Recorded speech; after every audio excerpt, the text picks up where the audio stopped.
We're starting the podcast now. We're starting the podcast. Oh, we're starting. Yeah, fuck. I keep forgetting. I'm on push to talk, Mine. and I'm going to. I'm gonna play us in right now. Okay, do it. Okay. Guess the tune. Entertainer.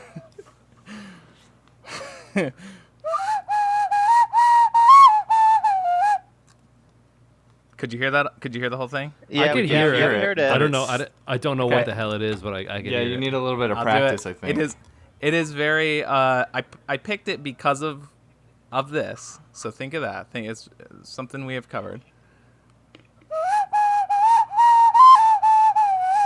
I'm not playing it 100%. Oh, it's perfect. Pirates of the Caribbean. It's yeah. Pirates. Okay, That's I was really- he's I a was gonna pirate guess that as a composed joke. by Hans Zimmer for the movie Pirates of the Caribbean, Curse of the Black Pearl, 2003. Fuck! That was the worst one. Okay, let me put my. So- It is Switch my so Discord like mic. even Okay. knowing what it is, it's really hard for me to hear tell what Yeah, it because is. like it's hardly passable. because Yeah. the beat isn't like established. So instead of Yeah. sounding like da da da da da da da da, it sounds like da da da da Yeah. da da da da da da da da da da, which is like and it's yours So is a much little better. bit You've more got the flowy. rhythm down. You've got the syncopation down pretty well. It's like Yeah. hitting your notes. That's the. You have it's the accent. what is that? A slur? No, A slur? like Yeah, when no, the they're called there's- slurs. slurs. Yeah, There's between staccatos, two It's all notes. about there's slurs. there's Oh, slurs. okay. Yeah. Okay, like thank you, Moo. yeah, that's what. Yeah, What'd you say? staccatos where it's like like Curse of the Moo Black. said I know Pearl, all or- about slurs. Yeah, Oh. that Yeah. theme song is like da da da da da da da, like really like, and that your song was more like They're, slur. yeah, where you were trying to hit staccatos, you were hitting slurs. You were just hitting so Yeah. many slurs there. You were hitting This is so way many too slurs right there. This is- now we can't hear it because you're not. I pushing mean, your talk. Yeah, Oh, yeah, I you're on know. push. I was just playing again for myself, I guess. I mean, I got really nervous. That one was for playing me. it. I got really nervous, like that's why I started like laughing like 3 times before I did it. And also I was like, I don't know if you guys noticed, but I had my foot on the desk holding down my push to talk button for me for that. That's Oh, is that why you were doing no. that? Okay, nice. Yeah. No, Ingenious. Kalia got this for me yesterday. And she was at the dollar store. She got it flesh colored on purpose too. That was Oh, okay. I was just gonna ask that. Like, I, did she mean to I get just a assumed that you flesh-colored stole one? it from a 4th grader. Yeah. No, she got it kind from of me racist yesterday, and to I was like, assume that that's flesh color. well, I'm just assuming this my entire flesh-colored. story is bullshit, and he went and bought We a wanna go- flesh-colored one no. for himself. And I didn't want it. My wife gave it to me. I had no other option but to keep it. I can't take it back.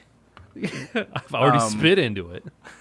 But I Gross. was just like, well, shit. I gotta learn something to play for the show. So that's my excuse Positive. for my wish- excuse for being the first one this year to utter a slur, or this week. Sorry. Yeah. I This wish week, yeah. I wish my camera was working because I have with me right now. I'm staring at it, the recorder that I used in 4th grade, and I still have mine too. we did this program called Recorder Karate, and it's Yes, I didn't do it, but my siblings did. I know exactly what you're talking about. yeah, and so like you master certain songs, and so like to get a white belt you play hot cross buns, Hot cross buns. There you go. and then like you work your way up to like the black belt, and then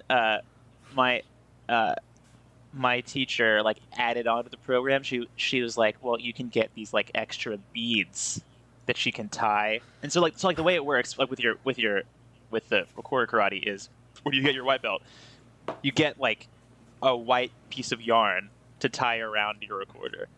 And so my recorder has like all the fucking colors of the rainbow on it, and even like a gold string with beads on it to show that I maxed it out. I am champion. of You recorder. min-maxed your recorder. I did. To And get then a in black fifth belt, grade, you had to know My Heart Will Go On. and then in fifth grade, I was part of the like recorder club, but like we would like actually go out. Like I have no idea why people did this, but people would like street gang ask, style. They would like ask for us to come play at their like, I don't know, luncheons or something. And so just a bunch of fucking 5th graders playing on their recorders while you're at your fucking like Lions Club meeting or some shit. Oh my god. I guess I picked the wrong podcast to play an amateur recorder on with fucking Nick the band geek and Moose the recorder karate recorder. black belt. I guess I picked the wrong fucking thing to play. Yeah, very very famously, on the last day of Jonestown, they had a recorder choir come in and play during their luncheon before the Flavor Aid was administered to everybody. Oh my god. Okay, so that's what I'll keep in mind every time I play from now on. Coincidentally, they did play the Pirates theme too. Yeah. Before it even came out, that was their like. That was the inspiration. Yeah. Yeah. I mean, it's a very like powerful. Like it gets you amped up. Like. Yeah, I mean, honestly, Yeah. like For sure. now that after TJ's performance, like I'm ready to ritually kill myself. Yeah. All right. Bazinga. Parody, Well- satire, terms of service. I'm ready to kill myself in Minecraft. Yeah, I'll I'm gonna kill my I'll- character. I'll have more time to practice before next week because Can't this wait. is gonna. No, it's not. Be sure you use it. It'll come back. Use like it. I was thinking, if we ever do like Shrek, I'll do All Star or something like that. Okay. I'll hit the good ones, something like that.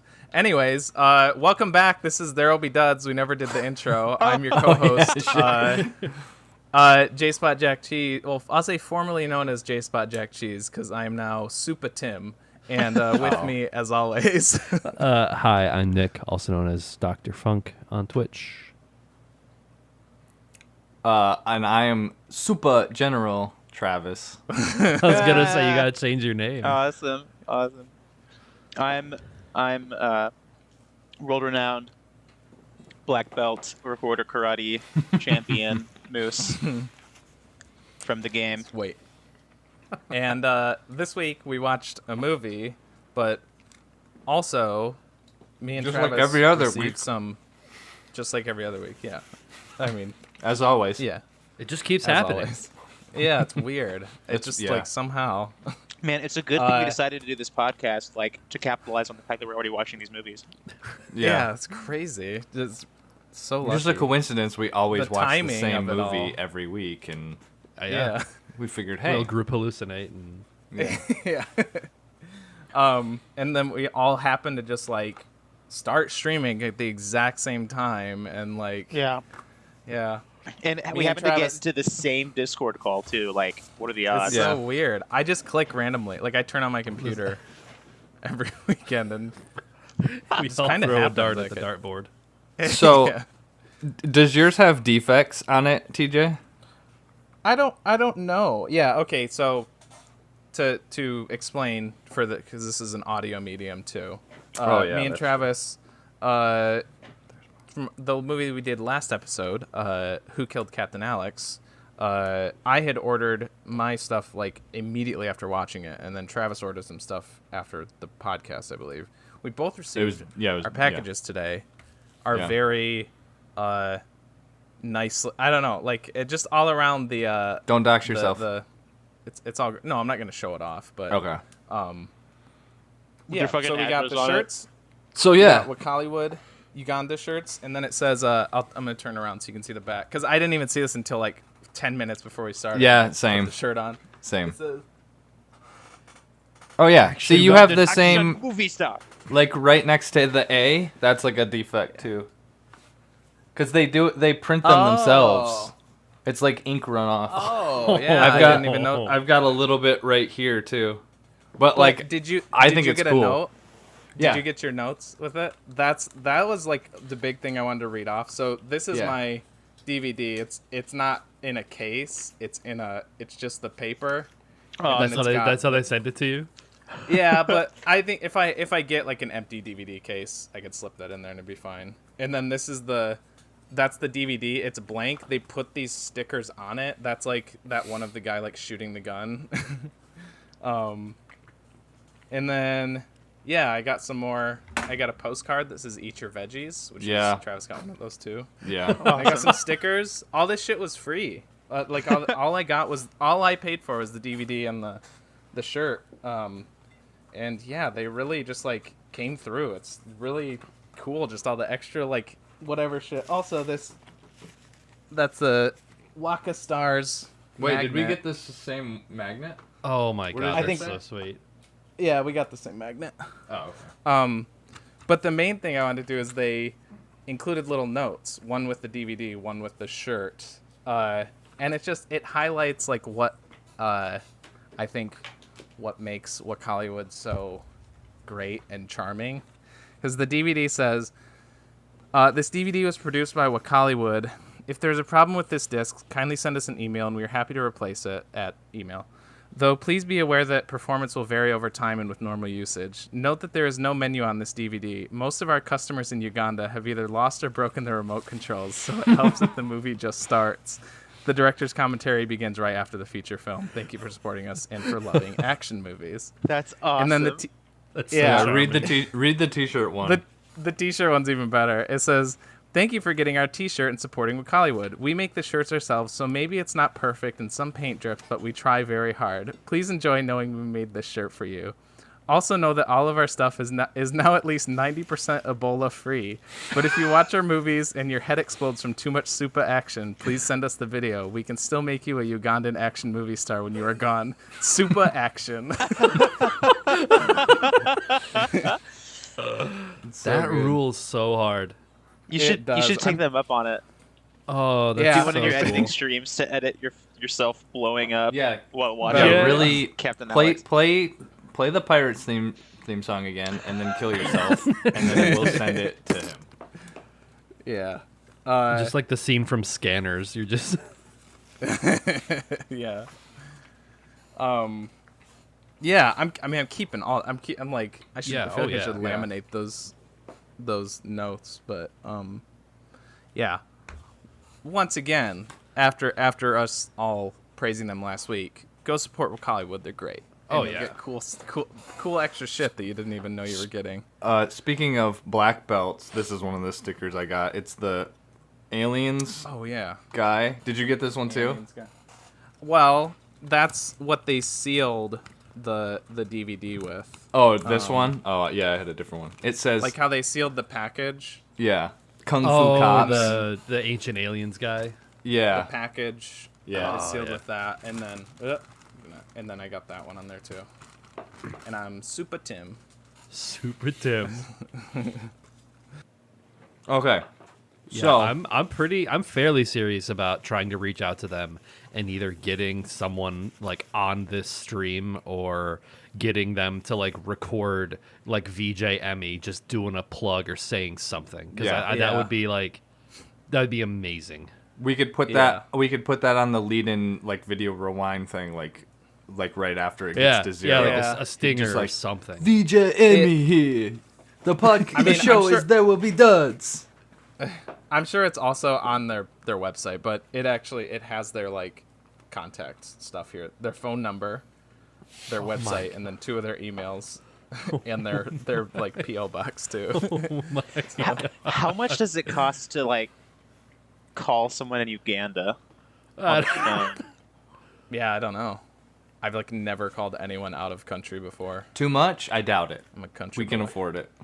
Whatever it it, is, yeah. it's worth it. It's free to email too. Free to email, yes.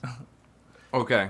So before we talk about the other thing that we were going to talk about, that I think just TJ and I said we were going to bring up.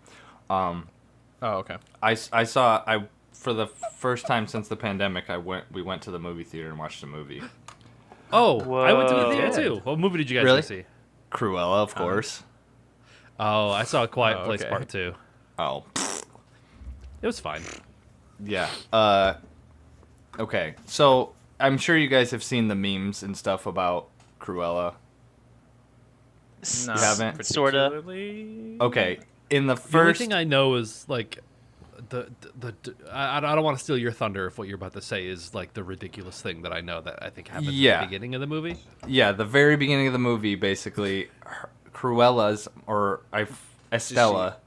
No, Does it her open like barking dogs never bite? Is that what like the no her because like her origin story, right? no, it's kind of worse. Her mom dies by being pushed off a cliff by Dalmatians. Holy that's- fuck! God. Yeah. Oh my God. Yeah, but What? that it's yes, admittedly, it's that part is like kind of like what the fuck, like this is kind of weird. There's more to it. That's like a very general description of it. Reductive. Yeah. Sure. But like this is not Yikes. like it's I will say it's not the same Cruella from like the animated movie. Like it's not. Yeah. it's Emma Stone. Yeah. Yeah. But she's like way more like obviously they had to make her like Hot. sympathetic because she's the hero in this one too. Yeah. But like Yeah. there was so many people in it that I was like, oh shit, it's that guy. Oh, it's that guy. I don't know. There's the Lethal Weapon 5 episode of Always Sunny in Philadelphia, and there's the one kid who paints his face like a juggalo, named Richie. Oh yeah. He Yeah, I know what plays you're talking about. Horace in this. One of Cruella's like The sidekicks. wackies. Yeah. Which also I found out that guy's from Grand Rapids, which is kind of cool. Oh wow. Oh. Yeah. And then Jasper is the one kind of like weird know. roadie from yesterday. The Beatles He's in thing. Game of Thrones too. Yeah, He's probably. one of Daenerys's like. Yeah, I know who that is. He's been I've seen him in a lot of stuff. I don't know his name, but I've seen him in like a ton of stuff. Who are we One talking about? of the I don't know his name. I'll look up his name. Don Cheadle, Well, you go. Terrence You Howard. go on, Travis. No, it's not Don Cheadle. You then said he played there's Rudy in Iron Man. No, Iron Man. no, Game of Thrones. Sorry, I'm guys, I No, zoned you're the good. fuck out for the last 3 minutes. It's good. So Okay. Um, I'll look Carey, up his delete name. this Just, part. just go on. Mark Strong's in it. Emma Thompson's in it. One of the guys, the like, whatever the leader, I guess, of the TV show What We Do in the Shadows. That vampire guy, he's in it. He actually plays Peter. Yeah. I always forget her name, but she Oh. was in The Good Place, and I don't know the other thing. She plays Anita. Anyways, I'll Jamila just- Jamil. no, Yeah, that's what I was thinking. no. Oh. No. It's She got stung. She got attacked by bees. Are you familiar with like all the Jamila Jamil shit? Yeah. Mhm. No, she's got Fuck, I'm not. three names. But She's anyways, she's like a pathological liar. Oh. yeah, there's a Wow, lot.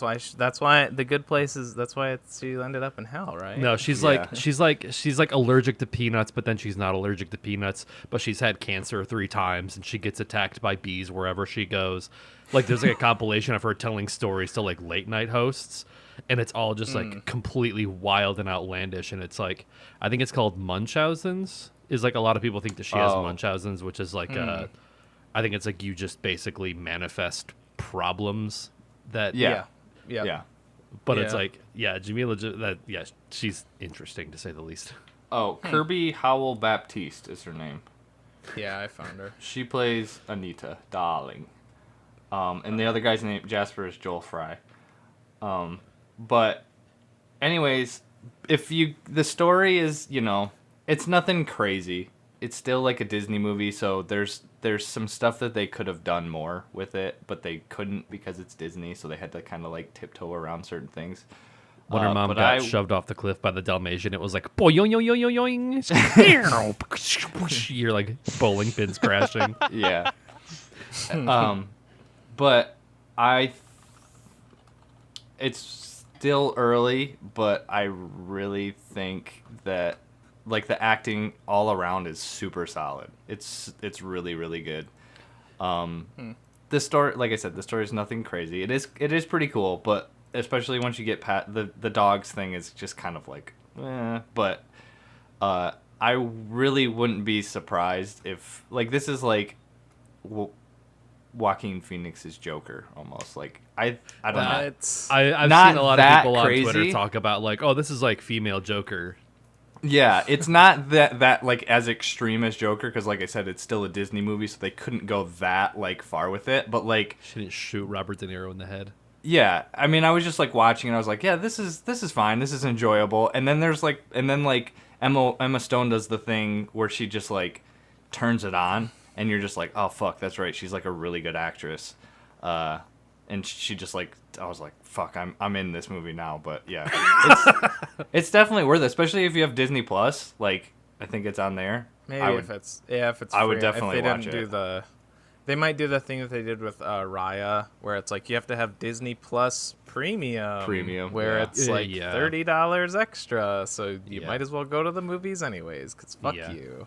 Well, so I wonder if there's going to be this effect, and I'm not saying that, like this has clouded your judgment, Travis, but like I went to go see like A Quiet Place Part 2, and I think I enjoyed it.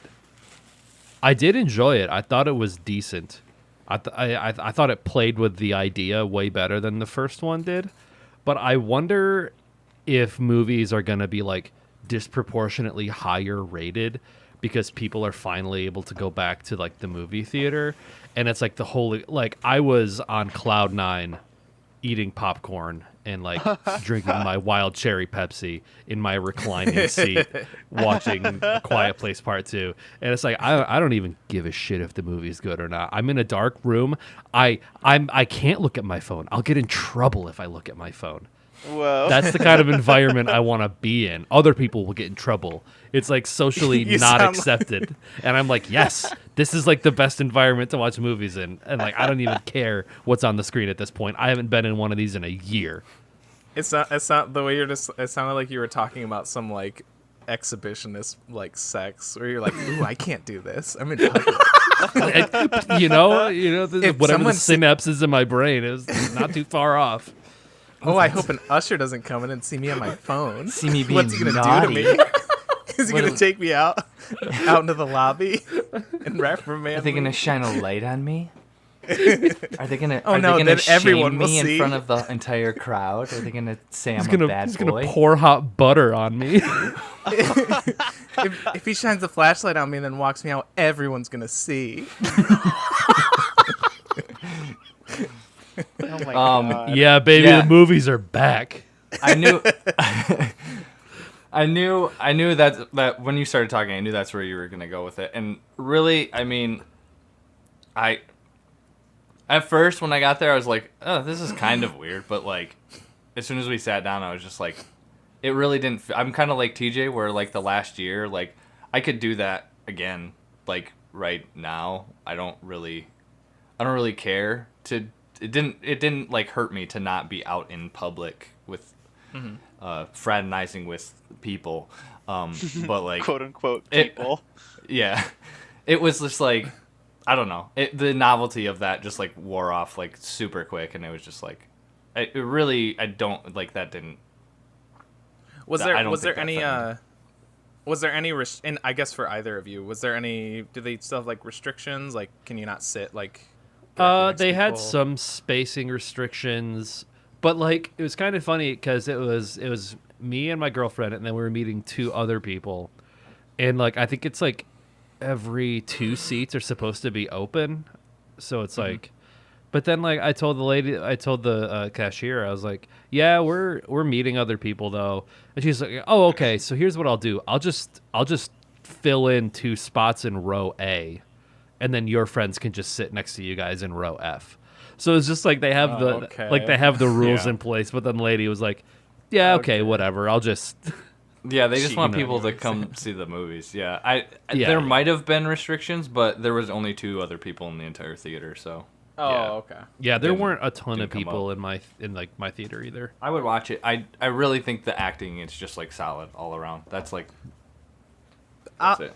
I guess I wasn't planning, but I might check it out on on Disney Plus now. I still don't think I'd go out just because I have my reservations, and also I kind of hate Disney for like a lot of I will say reasons. But when I first heard she was cast in it, I was kind of like, That's kind of weird. I don't really see it. But then the first time I saw a trailer and how she says Cruella, that sold me. Like, just her saying Cruella. It's like... Really? That's all I can think of, and I hate it. Really? I just think she just, like... Really She just, like, sells... It's, like, so, like, sassy that I was just like, okay. See, this is like a weird, almost like Mandela effect thing for me. I did not think it was Emma Stone. I thought it was, oh, God. Wolf of Emma Wall Street. Watson? Wolf of Wall Oh, Street. Margot Robbie. Oh. I thought it was. I assumed that it was. I guess anytime I see like a Joker-fied girl boss type character archetype, I just assume that it's going to be Margot Robbie. There was a New York Times article. There was a New York Times article that was like, you know, if you remove the whole like dog killing, which admittedly is hard to get over. The story of Cruella is really about like a female entrepreneur or something like that, or a feminist. It's like a feminist story. You know, once you bypass the dog killing and skinning, but other than that, I see it. Cruella's a hashtag girl boss. Ugh. Yeah, that's not good. I mean, that's kind of not a what good this thing to movie is too. It is kind of like girl boss, but it's not girl boss in like the Force, like Marvel, like Endgame, like all the girls are teaming up now. It's not like Force like that. It's like they should do a girl boss origin story for Frollo from The Hunchback of Notre Dame, murdering minorities and children and stuff. Like hands down, like the most like morally like evil, repugnant villain. After Cruella de Vil's pretty awful, but like Frollo literally is like a 1600s Nazi, pretty much. That's awesome. I think they can have Chris Pine play him or something. Yeah, they No, I needed. was thinking of Chris Pratt. That's what Chris Pratt. Yeah, it was like They need to make Chris like Pine, a Joker-fied girl boss movie of like Squeaky Fromm from the Manson family. He's like, she might have been from the Manson family and did try to assassinate Gerald R. Ford, but But she tried to assassinate Gerald R. Ford. Yeah. So. also the John Hinckley Jr. got out of jail. The guy who tried to assassinate Reagan, and apparently he's like doing like acoustic guitar YouTube songs. Like he's got like a decent following on YouTube. I mean, Reagan's dead. He doesn't have anything, Yeah. He's kind of like he's good on that end. Yeah. Speaking of Ronald Reagan and a time period when Ronald Reagan was relevant.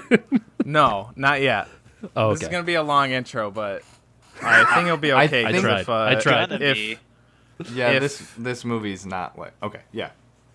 I was just gonna say it. If you guys are like me, I don't feel like I have a ton to say about the movie, so I think I'm Yeah. also okay. I'm in the same boat. Cool. I think that Okay. what you're gonna bring up Then- now, I would rather talk about this for the full For like, the whole movie thing. Yeah. I'm still gonna do my little thing that I wanted to do last week. I swear I'm gonna keep it short. You're gonna but I play wanted to bring it Entertainer on up the recorder because okay, I keep putting it off. TV show that I just finished the second season. Oh, yeah. And I think it's great. The Boys. The boys. Here you go. Here you go. There you go. Oh, he's doing the DreamWorks smirk. On this. Yeah. Kind of. It's based on a comic series by Garth Ennis, who did Preacher, another TV show that I really liked, and then bought all of the books after watching a couple seasons and loved that as well. So after the second season finished, I decided to start reading this. I'm on the second book right now. It's the adaptation that they've done for both of the shows, for both Preacher and The Boys, aren't like direct. They really like rearrange like a lot of the plot. Things happen earlier in the show that then they would happen in the book, and vice versa. They change up a lot of characters, but like a lot of the main points are still the same. And I think with both Preacher, but I think The Boys even more. I think The Boys is great. I really like Preacher, but I feel like it got a little too big for its britches near the end. I would still really recommend Preacher. I do like it. I would hands down recommend the book, both for Preacher and The Boys. But yeah, The Boys focuses on this group who are in the see, this is like one of the big interesting differences. In the book, they're government backed. They're like a CIA backed like secret group. But in the show, they're not. They're just like vigilantes kind of. They're basically like terrorists in the second season. And what they do is they basically police superheroes. Like in this world, there's like the Seven, which is their Justice League. There's like a Superman, there's a Wonder Woman, there's a Batman log. But they're all like shitty people. Like their Aquaman, their Aquaman is this is like really early, so I'm only gonna spoil like a few like really early things. But like for instance, in the show, their version of the Aquaman,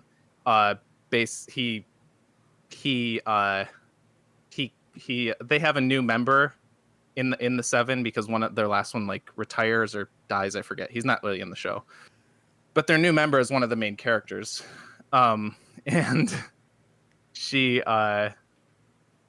their Aquaman kind of forces himself on her. Yikes. And then he kind of gets outed for that, and then like that's like a big thing. That's like something that they do. And then their Superman is just like a gigantic piece of shit. Like no, I really don't want to give that away. I think that's too big because that is a pretty like heavy moment when it happens. But like really just like basic disregard for human life because they think that they're like above people. And then the Boys are this group of people who like kind of it's really about like the marketing of superheroes. Like in front of the cameras, he's Superman, but every time he's off camera, he's this terrible person who just like he'll like accidentally laser some pedestrians in half and just like shrugs it off like whatever. Something, our company will cover it up. I don't have to worry about it. And like the Boys are basically these people who like know all of these dirty secrets and like are trying to like expose them to the world. And it's really good. It's really fucking ridiculous. They do a lot of good stuff with the Aquaman character, like he's trying to be like socially aware, so he tries to like rescue a dolphin from this aquarium. And then like he gets into a car accident and like the dolphin like flies through the front of the car and like explodes. It's very like graphic. God. And it's very like graphic and gets really ridiculous with like the kind of stuff they cover. But it's a really good show and really good at like commentating on that kind of like celebrity image and stuff. Like I guess like a quick like example is like in the second season the actual superheroes are shooting like an Avengers movie, but it's like them playing themselves, and they do this riff on like the scene from Avengers Endgame where like all of the girls are like standing there and they're like, all right, we're gonna fight Thanos, which has gotten a lot of criticism for being like overly like pandering. And they have this focus on this one episode about Girls Get It Done, where they're like filming the scene with like the three girls and the Seven like rescuing some people, and then they go, "Girls Get It Done" at the end of it. And like every time they cut, they're like, this is fucking stupid. Like this, nobody's gonna like buy this or whatever. But yeah, I'm doing a bad job of explaining it, but it's very good. And also, I didn't even notice the connection, but it's this, Preacher, and Invincible are all produced by Seth Rogen and Evan Goldberg. So, I mean, like, I'm not the hugest fan of Seth Rogen as an actor, but I like all three of those shows. So, I'm interested in seeing more of his shows. Yeah, I was gonna say that after you talked about Invincible and I pulled out the graphic novels, I just like read them. I read the first one like. Yeah, I read the first one like that night or the night before, and then nice. Or after, I mean, and then like the next day I read the three other ones that I had like in one sitting. You should watch the show now because I like it more. I've watched the first like 2 or 3 episodes. So far I like the graphic novel better. Interesting. They change the relationship between the parents and I forgot his name. Mark. They changed like their dynamic like quite a bit, and they also show like like the big twist, like that happens like way early in the show, and it's not until like the 6th issue 3 or something like 4 that. Is it really that it's late? like, yeah, it's later. Oh. They But do yeah. it like again at like the end of the season where it really kind of like hits the boiling point. I think the end of the season is great. Like the way that they handle that's what that scene is great. I could see that being way better, visual, like, and like also their performances too. I think both. Yeah. I think I said this last week when I was talking about it, but both of the actors, J.K. Simmons and Stephen Yeun, like they bring it in that episode, and like half of it is just them. Yeah, it's a very emotional like scene. So I could see like it being like voice and like movement, like the whole thing like in motion as opposed to just reading it. That's all I wanted to say though. Because I've been trying to mention that for a couple weeks. I highly recommend all of them. The Boys and Invincible are both on Amazon, and Preacher is on Hulu, I think. None of them are very long. Preacher is done, and it's only 4 seasons. Boys is 2. Nice. Invincible is 1. Yeah, I've heard about The Boys. I've heard really good things, and regarding what you said earlier about just like that sort of like the dolphin exploding stuff, I think that's something I really enjoy. Is like I think animal cruelty. You'd what probably the like fuck? Cruella. It titillates the lizard brain in me that just likes sudden random acts of violence, like very sudden out of nowhere. Like thank you. Like God, what? Not Another Teen Movie at the very beginning when the dude gets split in half in the football. Like the dude catches a football in the end zone, and it's supposed to be this triumphant moment, and then like 2 people come from both sides of him and tackle him in opposing ways, and he just gets like ripped in half from the waist up, and it's just like it's so I don't know, just that type of stuff, just like very sudden out of. I think The Nice Guys does it a lot too. I don't know. It's just. I really, when it's done expertly, it is the funniest shit in the world to me. And it's just like, I feel like one of the monkeys in 2001: A Space Odyssey, just like, just like, I love it. I love it. Well, my God. Yeah, then you will love it because there is a lot of that. But I want to like emphasize that like that's not like I would still like the show, I'm sure, but that's not why I'm recommending it. Oh so no, much. I know, It's I know. like, I really like how it tackles like weird. How it thing that like you liked about it. It's really cool. Lots of people die suddenly. Yeah, it titillates. Yeah, my lizard brain. Yeah, it titillates your violence bone. But yeah, that like it titillates my flesh recorder.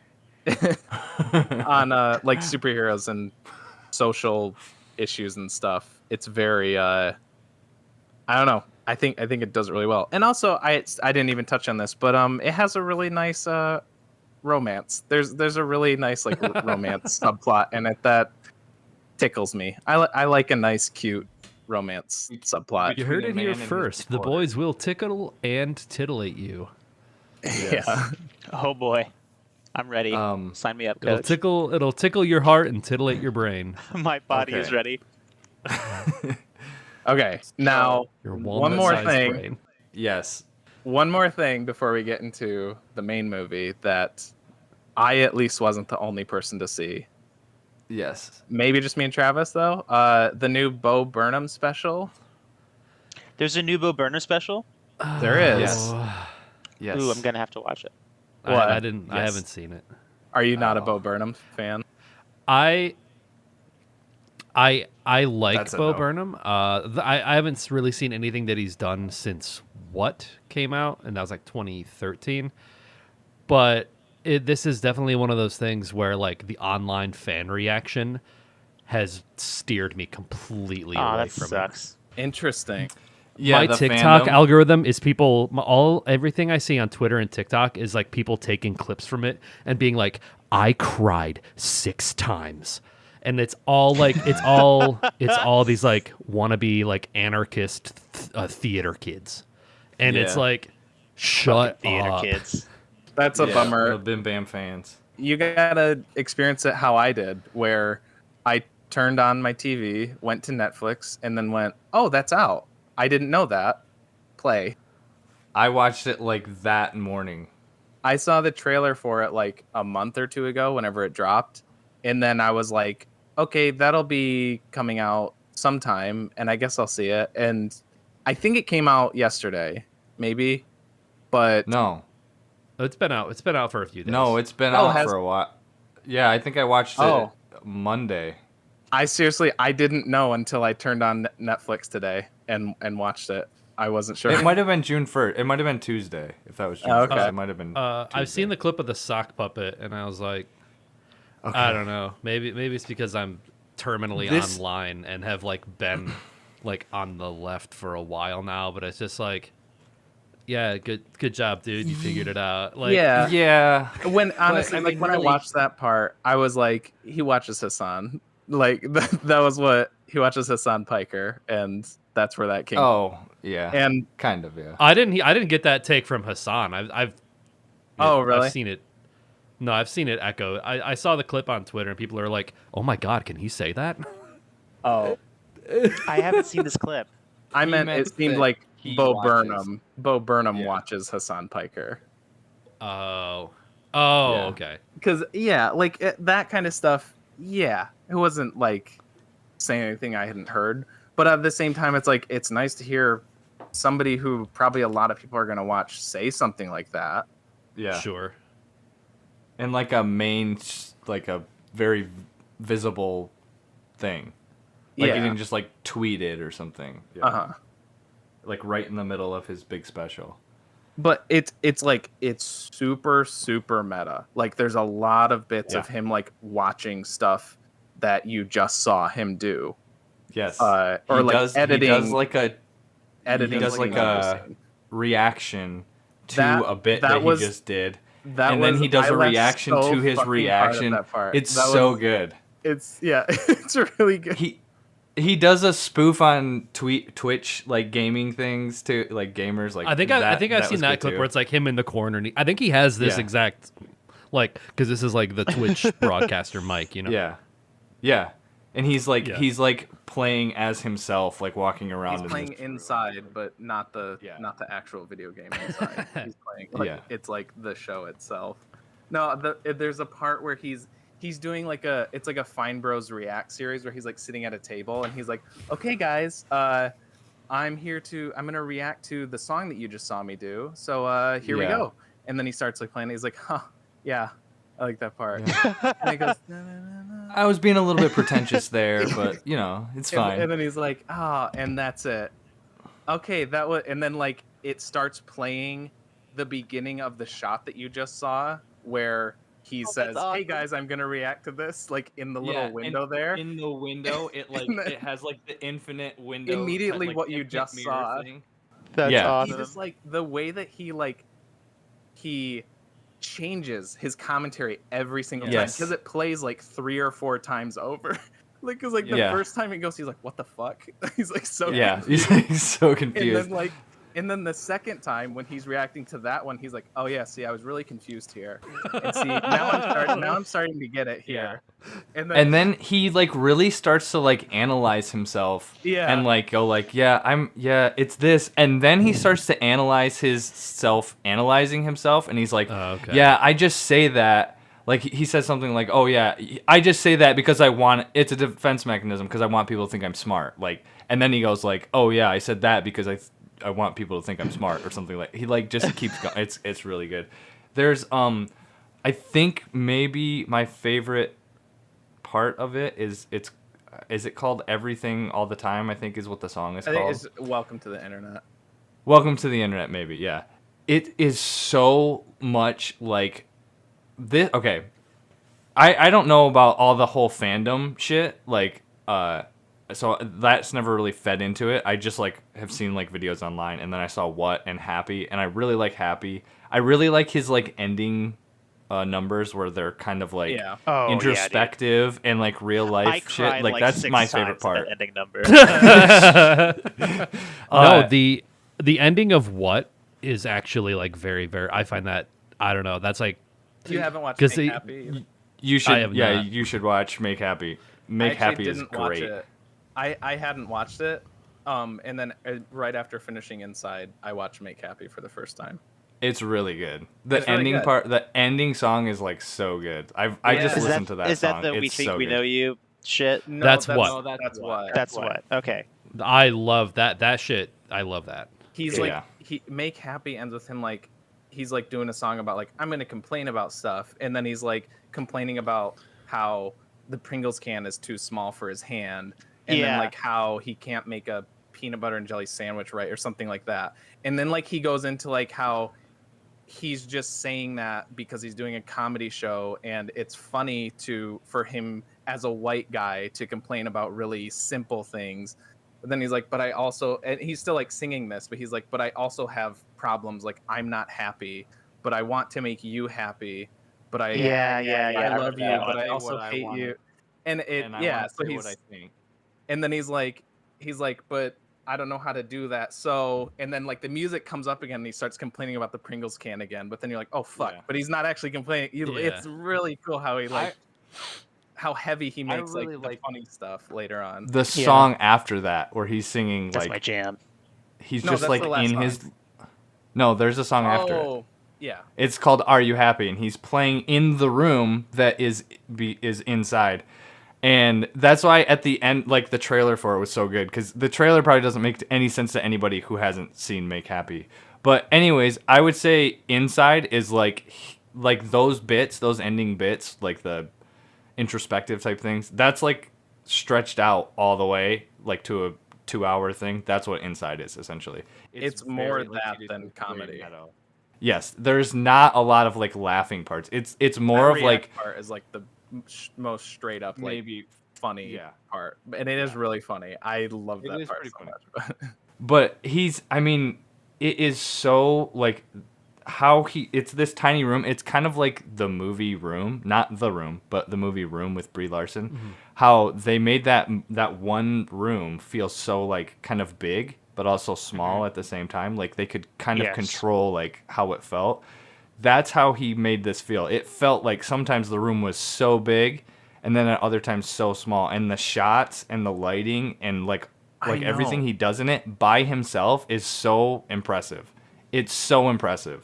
That's what I wanted to hit on. That like regardless of like if you feel the message or not, Content. because like I never cried. I didn't do anything No. like that. There were moments where I was like, whoa, cool. But also I was like, how much of this is performance? How much of this is real? Like there's a part where he's like sobbing, like weeping. I'm like, I can't tell if he's actually like. Maybe you're not 'Cause supposed to he be able does to bits tell. like Maybe you're that. not supposed to. He does bits I- like that. I also thought that maybe I am supposed to be thinking, where is the line between reality and fiction? But yeah, the production and the editing is like fucking insane. It's so crazy the shit that he does. Like there's And this the song. shots. The shots Like, are cool. There's one where For he's the in- small room that he's in, it's crazy how he gets the shots that he gets. So many unique shots in one room. it's like he's doing songs that are like 2 to 3 minutes long, but there's so much shit packed into especially a couple songs. Like there's one called White Girl Instagram, and like Yeah. every single line is like him doing a mimicry of like an Instagram picture, but Very it all looks elaborate fucking set. legit. Yeah. Like it looks like actual, and I know that stuff is like I was thinking during that like there's one where he has like this weird lights lit up so it looks like they're kind of like in front of his face, and I've seen that like in an Instagram photo, and then like seeing how they do that, Yeah. how they like on the Instagram photo how they set that up and stuff, and just that there's so much of it in the one song. And then there's also one, it's like the second song that he does where it's like healing the world with comedy or something like that. Oh, And he has this whiteboard just there's like a bunch of different shots of it, and every time it's filled with different stuff, like complete. I like kept pausing the Yeah. song to like see. Yeah, to read all the all- shit. Yeah. And it all like there's like It's jokes so, on like, there that you're elaborate. not gonna Yeah. get unless you pause it. There's one where it's like Yeah.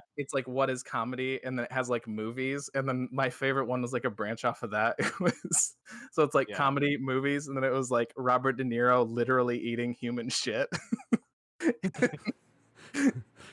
But it's on there for a flash. It's like a second. Yeah, and then there's another one where this one had a close up, but it says like comedy equals tragedy plus time, and then it said time equals money, tragedy equals 9/11, and then it said comedy equals 9/11 plus money.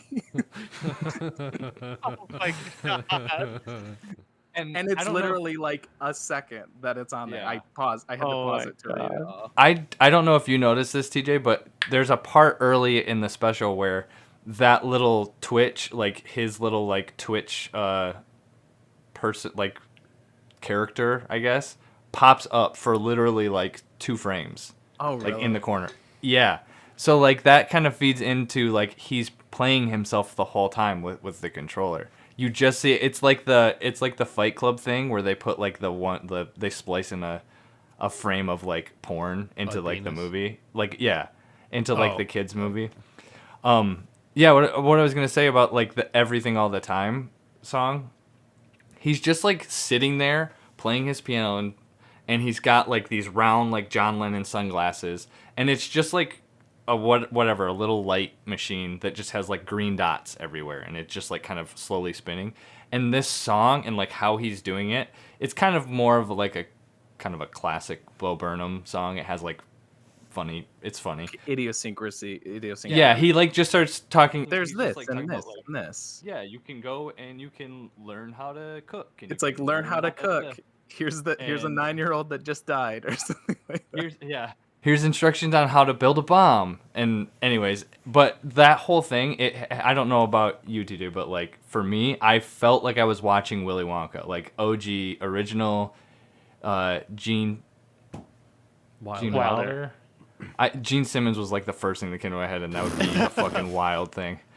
But like that Willy Wonka, kind of like almost specifically the song In the Tunnel, where he like starts to go like crazy, because that's kind of what he's playing on. It's that he's like going crazy. Crow pecking someone's eyeball out while it's playing. Yeah. He's kind of playing up that the whole time, that he's like slowly going insane. His hair gets like longer and longer, and his beard gets like, and he just becomes like this weird, like almost creature. He doesn't mention coronavirus, does he? Or he doesn't really. I think he references like the pandemic. Like the whole thing is based on like I'm shut in, we're shut in. Like I understand that, but I feel like there's a lot of like bad quarantine COVID content that's like we're gonna look at in a few years and be like, no, I was just curious if he mentioned that at all. Because it's like I feel like a lot of that shit is gonna be like kitschy and won't age well. Just like wasn't there like an Anne Hathaway movie where it was like we're making a movie but we're all on Zoom, like that kind of these stuff. unprecedented times. Yeah, there's already songs with COVID-19 in the lyrics and stuff. Like there's a Brockhampton it'll song. function. It'll still like kind of fit into his repertoire of other specials. And you're not going to be like, oh, this is the. I mean, I guess you will think of it as the COVID-19 one because he was, but it's not going to. You can watch it years later and be like, oh yeah, and it's not going to be like, remember COVID? Because I feel like a lot of that's very it's centered on like the situation of the pandemic, but he doesn't like lean on it as a crutch like, oh, better wear a face mask. COVID. He doesn't like say COVID-19. I don't think he says like it at all. trying to be relatable for like a very timely thing that like It's not like he doesn't like use it in a song, and he's I would say the most like overt reference to it is where he's like, this movie is like 70-30 or maybe even like 80-20 music. Like he has a lot of music in his stuff, but this one is more so. And I think it's because like it's a little. Like he even kind of touches on it too, that it's like kind of weird to like do stand up to nobody. So I tell think jokes to no laughing. It's even most of the talking stuff is like it's not even stand up. It's like those bits, like him doing a react or him playing a video game, like that kind of stuff. But I would say the most like direct reference to it is he's like, well, I quit doing stand up in 2016 because I was having like panic attacks, and I just decided it wasn't good for my mental health, and I've been improving that lately, and in January 2020, I was feeling up to doing start doing stand-up again, and then something really funny happened, and then he just like moves on to the next subject. That's probably the most like COVID, huh? Okay. Yeah, I don't know. Like I said, I do think I'm gonna watch it after a while, but like the initial onslaught of everybody, and like it's like enjoy the thing, but the way that people were talking about it was like this like revolutionary piece of media. It's like you can criticize capitalism and Jeff Bezos all he wants. It's on Netflix. Like Netflix isn't. They know what they're Jeff doing. Bezos, If they really felt like that was a threat, they wouldn't put it on Netflix. I forgot about the so Jeff Bezos songs. Those Yeah, are the good. Jeff Bezos stuff are there's like 2 of them and they're like 15 seconds long, but they're fucking great. They're so short. literally just him going, Jeffrey Bezos, you did it. Good job. He's not saying like, oh, you're a bad person. Yeah. No, You won. yeah. That's the you won capitalism. That's meme. pretty good. Yeah, pretty much. No. It's Yeah. I guess I would recommend it, but I guess watch it in a vacuum, not like Nick. Yeah. Yeah. leave the Bo Burnham circle jerk on subreddit. Like just leave that. Don't check into it for like a month. Yeah. And then you'll See, you'll I be want separated from all that. Gabriel Gundaker to do one of these types of things because I feel like he would be amazing at doing something like that. I actually thought of him when I was watching it because another thing that I really dug about it is that, and that I dig about most of his songs, but I feel like this is probably the most consistently good, is like I liked all of the songs. Like they're all like he knows how to write like good poppy Oh yeah. tunes and like how to like Repeat stuff. Yeah. I love like I think that's from That's so good. What's the only thing you- of his that I really know? Oh, Hitler there's is one the in loop. yeah. There's one in Make Happy too where he's like it's a modern country song. Yeah, I And think I've seen that. It's fucking brilliant. Where he's so like good. the intro is just Scarecrow. about yeah. The Scarecrow part is so good. He's like long hair, blue overalls, girl standing out there in the cornfield with her arms With her stretched arms- out, and he's like, "Oh fuck, that's a scarecrow." It's like, Oh, the other thing of Bo Burnham's that I've seen, his character in Parks and Rec is like Oh, yeah. there's one scene. Hey, let's bring it all back to my lizard brain liking sudden acts of violence. Because doesn't he play a country star in Parks and Rec? I think he plays like there's like a scene because it's like I guess it's kind of like The Boys too in a way, where he puts on this persona of being like a G-shucks down to earth country boy, but then you meet him in real life and he's just like a total monster, just awful. And there's a scene where like he's talking to someone and like I don't know if someone's like telling him that he can't do something. He's like, "You know what? I do what I want. If I want to shoot my dad with a paintball gun, I do it." And then he just like boom, like shoots his dad. And his dad just like, "Oh, good shot, son." And I had to rewind it so many times because the camera like zooms out right as he pulls up the paintball gun and just hits his dad right in the chest like point blank, and he's just like, "Oh, good shot, son." It's so funny. yeah, that's like exactly that character is like what he was doing in that country song. Then I guess I think about it because he even mentions how like somewhere in the lyrics he's talking about how like. I think he even says that like I put on a he says like G shucks or something like that, Mhm. and then he's like, and I walk amongst the normal folk in my cowboy boots that cost $8,000 or Yeah. something like that. He says I Well, talk that's like- about towns that I would never go to, and Oh, absolutely. Dude, there's like a YouTube guy who does this exact same shtick. He's like an acoustic guitar country guy who like he has this like veneer of like haha, like he's always like laughing and joking, and then he sings about like how like trans bathrooms are gonna destroy America or whatever. Holy fuck. But it's like yeah, your boots probably cost like $600. You're leaning on like a $30,000 giant truck. Like it's just like it's like it's right-wing virtue signaling. It's like copying an aesthetic that it's like you would not be caught dead in any of the places that you do not want to be around, like country people and hillbillies. You would see them as so beneath you. That is exactly the song. That is the song. Right-wing virtue signaling. That's a good word for it. Speaking of people on the left get accused of that all the time, but it's like, I mean, it's like it's the right-wing form of identity politics, really. Like it's the exact same idea. No, like country music is what conservative people who are trying to be like not PC, like they don't listen to rap because they talk about killing and bitches and stuff. Yeah. But like there is so many like country songs with lyrics that are just like crazy, like there's one that's like tequila makes her clothes fall off or something like that. And it's just like, what is the difference? You're basically saying that you get chicks drunk so that you can like have sex with them while they're blackout drunk is essentially what you're saying. Do you want me to tell you the difference, Travis? It has to do with skin color, skin tone, I think. yeah. Well, I mean, maybe if they worked out their boots when they rapped, like they seem to kind of like Lil Nas X. Lil Nas.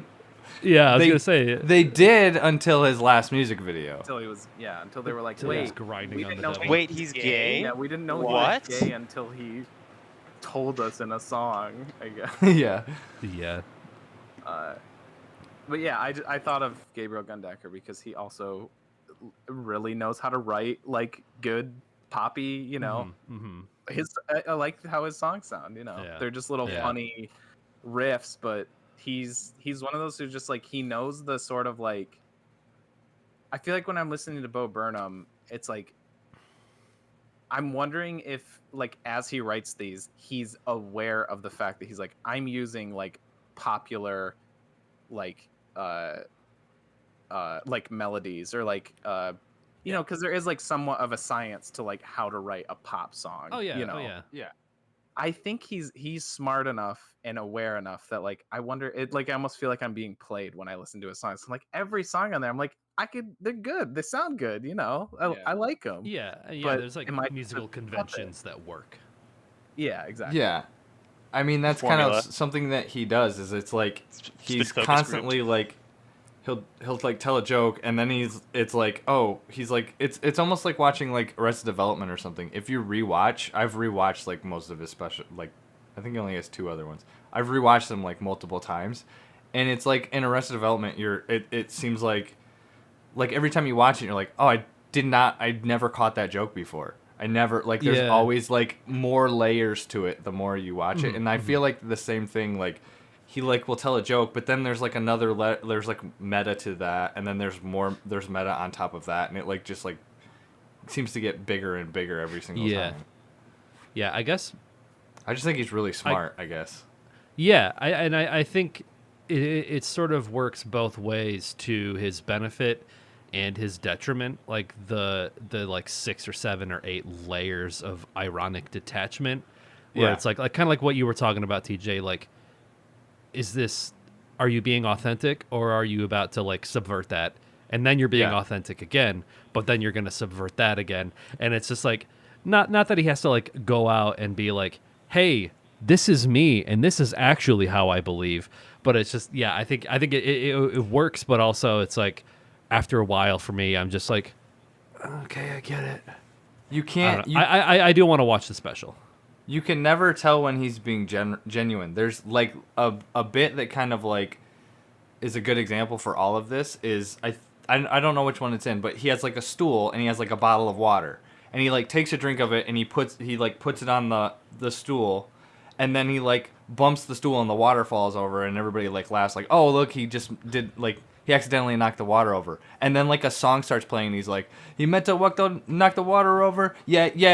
And it's like, you all thought it was an accident. And then like, he like does this whole thing and then he does like another thing and he does like another, like it happens again. So like from that. Doesn't he like look up at the audience too when that happens? Like the water bottle falls over and then he's just like, yeah, he plays it off and then that. there's like a song and it's like, so then like basically from that point, even like, before that, basically everything he does, you think like, oh, that's part of the act, or is it not part of the act? Like he even does something directly to reference that whole thing. watching Make Happy after this, it's like you realize how much because after Inside I was like, it's like the whole thing is like that. Like I was saying, like he'll do stuff and then it'll like the transition into the next scene or whatever will be just like a faraway shot of him like editing what you just saw on his computer. And it's not like a joke or anything. It's just that's just like a transition he uses. Or like another part, it'll be like playing on the wall behind him and he'll just be like staring somewhere else or something like that. And it's not really, again, it's not like it just kind of happens and it's just like a transition thing. Where like even in Make Happy, like his stand-up stuff, he just like talks about performing and entertainment. That is like what a lot of his commentary is. It's like he's not really talking about anything except like what he is doing in the moment. And that's like what Inside is, just like to the max.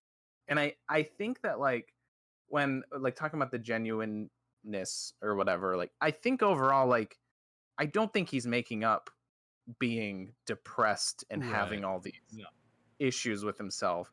It's really just like the individual moments that I'm not sure, but the overall message I get, and I believe that he is being genuine in that regard. But yeah, it's just bits here and there. I'm just and it's weird. And yeah, because I know he's a very, very intelligent writer that I don't know when I'm being played. Just like the songs, I'm like, is he fucking playing me here?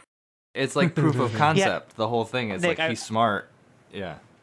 I wonder how much of Nick's like your not being into that sort of thing is like because you don't like getting played. Oh. Because like that's kind of the reaction that I have when I'm watching it. Like, oh man, like I wish like he outsmarted me. God damn it! I thought I was smart. I should have seen this coming. I don't think it's that.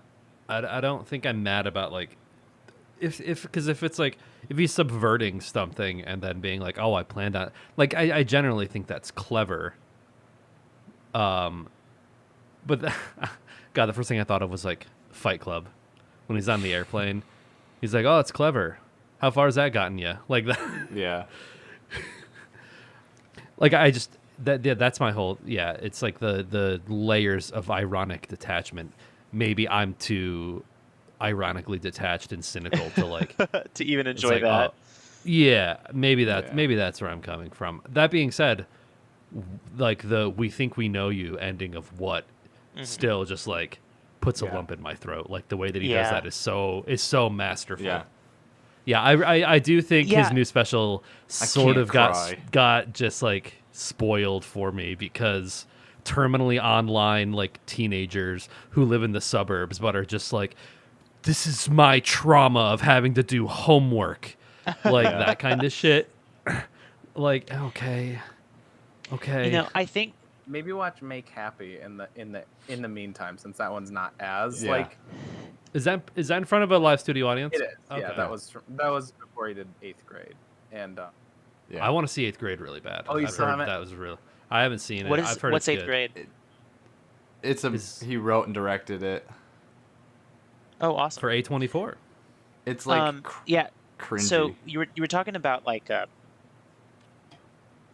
the song at the end of what, and I think like that's just kind of. I think that's just like the epitome of like what he's about, and like every single thing that he does kind of lives inside of that space between like like the deficiencies of like a parasocial relationship with his audience. I think even his body language during that scene, as soon as everything comes together, he just kind of like puts his head down and just like lets it play out a few times. He goes like this and just like because I feel like with that bit, I feel like okay, like all of the ironic layers for a brief second in time have been like stripped, and it's just like there he is. That's how he feels about it. It was like a moment of genuineness.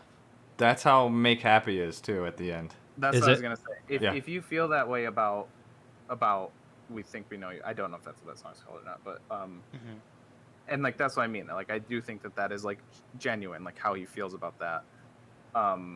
That's what you will get at the end of Make Happy, and that's what you'll get for most of Inside. Like I said, there's some just outright comedy bits, but like for most of it, it's more most of it. It's almost like inverted, like how he has like one or two serious bits in his first two specials. It's like he has one or two comedy bits, and the rest of it is serious stuff. Yeah.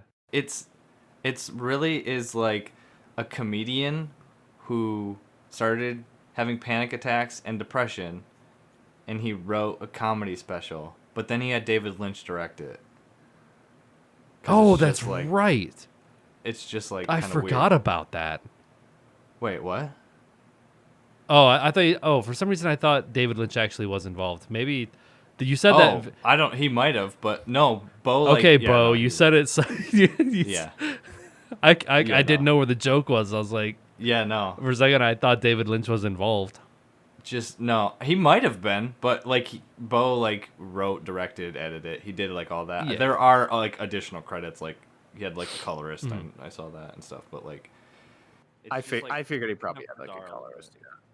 Yeah. Did you guys know? I didn't think about this until like it showed him, like by his door, like when he's doing the video game thing. He's like, is that room really small or is she just really big? Yeah. He's 6'5". Yeah, he's a tall dude. Yeah. Yeah, like pretty much every interview or like out in the wild video, everybody's like, "You're so tall. How tall are you?" And he's just like, ugh. He just like gets sick of it. But yeah, I think it's actually both. I think that door is short, but he's also tall. Yeah. I mean, we have some doors in our house that I have to duck through. It's yeah. It could be, just like that. It is really annoying. It's the dog house when Kalia makes him when he's been a bad boy. Yeah, exactly. Bad boy. My recorder to every play time with. every time you pick that up and go like this. Now that I said Willy Wonka earlier, that's what I was doing. I have really no. That's what I was doing. I was like, okay, here we go. Are we good with talking about Inside? Yeah. Okay. Yeah, probably. Nick, you'll have to insert that here if it's legal. But I was gonna go. Speaking of people who are over 6 feet. Yeah. Yeah, it didn't play for us. We couldn't hear it. We can talk about Jimmy Stewart. I know. Is that what you're talking about? Well, both of them. Both Jimmy Stewart and Carey Grant are. They're like my height or something.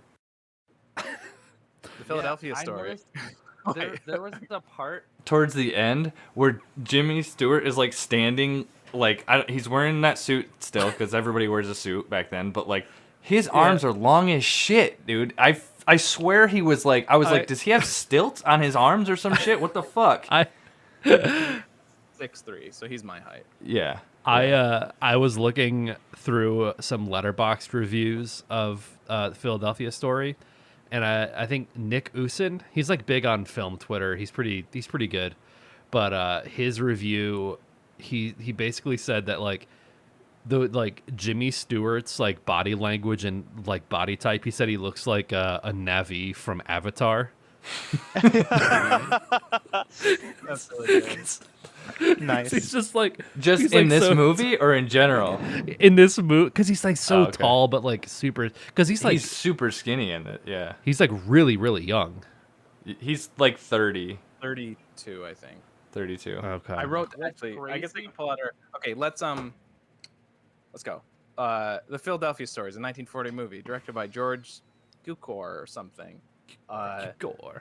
It's a romantic comedy starring 3 old Hollywood powerhouses: Carey Grant, Jimmy Stewart, and Katherine Hepburn. It follows Tracy Lord, not Tracy Lords. Do you guys? She's a porn star. Okay. Wow. Really revealing something there. Well, goddamn. I mainly know of her because John Waters. He's the only one who recognizes her name. She's in Crybaby. You guys ever seen Crybaby? Oh, she's in Crybaby. He was searching up, and she's in Ward, and she's in I typed Mary the wrong one. It's like me and Cherry Pop-Tart. Carried over. I don't even know if I could find a Tracy Lord porn if I could. Not like Sasha Grey, not like Kimberly Adkins or even Jessica. No. Dang. He loves those old Hollywood greats like Tracy Lords and James Dean. Damn, now you guys know that I've watched Johnny porn Sins. at some point in my life. Fuck. I know for sure that you've watched Two Girls, One Cup because I was there for that. Yeah, I guess that technically my is porn. God. Yeah. Yeah, I mean, it was basically a comedy for you because you laughed your ass off when it's. Anyways, my porn joke out of the way. She's a socialite who is about to get married, and two new men come into her life, and it's sort of like a love triangle, love square, I guess. A love web. Yeah, her ex-husband, played by Carey Grant, and then a journalist, played by Jimmy Stewart. All the guys are kind of vying for her affections and that stuff. It's one of those fast-talking 40s transatlantic. Lots of wit. Yeah, it's like Would a you say it's like Gilmore a Girls screwball episode. comedy? Yeah, I guess so. It had It's elements kind of of. It is listed. It is on the Wikipedia page for screwball comedy. It is. Okay. Okay. So the anonymous editors at Wikipedia believe that it is a screwball comedy, and I trust them. So and Jimmy Stewart won the Oscar for this too, Okay. which Yeah. is If we're covering kind of that, crazy. if we're covering that, I thought this before I saw the movie, and after the movie, I stand by it. I think it was a belated one for Mr. Smith Goes to Washington, which came out the year before, because he didn't get the Oscar for that, and I think he should have. I really like Mr. Smith Goes to Washington, and I think Jimmy Stewart is fucking great in it. And You're I can't. also- I think it went to what's his nuts for Gone with the Wind, which Oh, okay, but sure. I do think this was one of those like after the fact, like, okay, Jimmy Stewart, you can get this Oscar. Yeah, it also might have been helped by the fact that like he went in, like he joined the military for World War II. Yeah, I Like- think Cary Grant did too. A lot of them did. I think Humphrey Bogart did. Gregory Shit. Peck too. I think.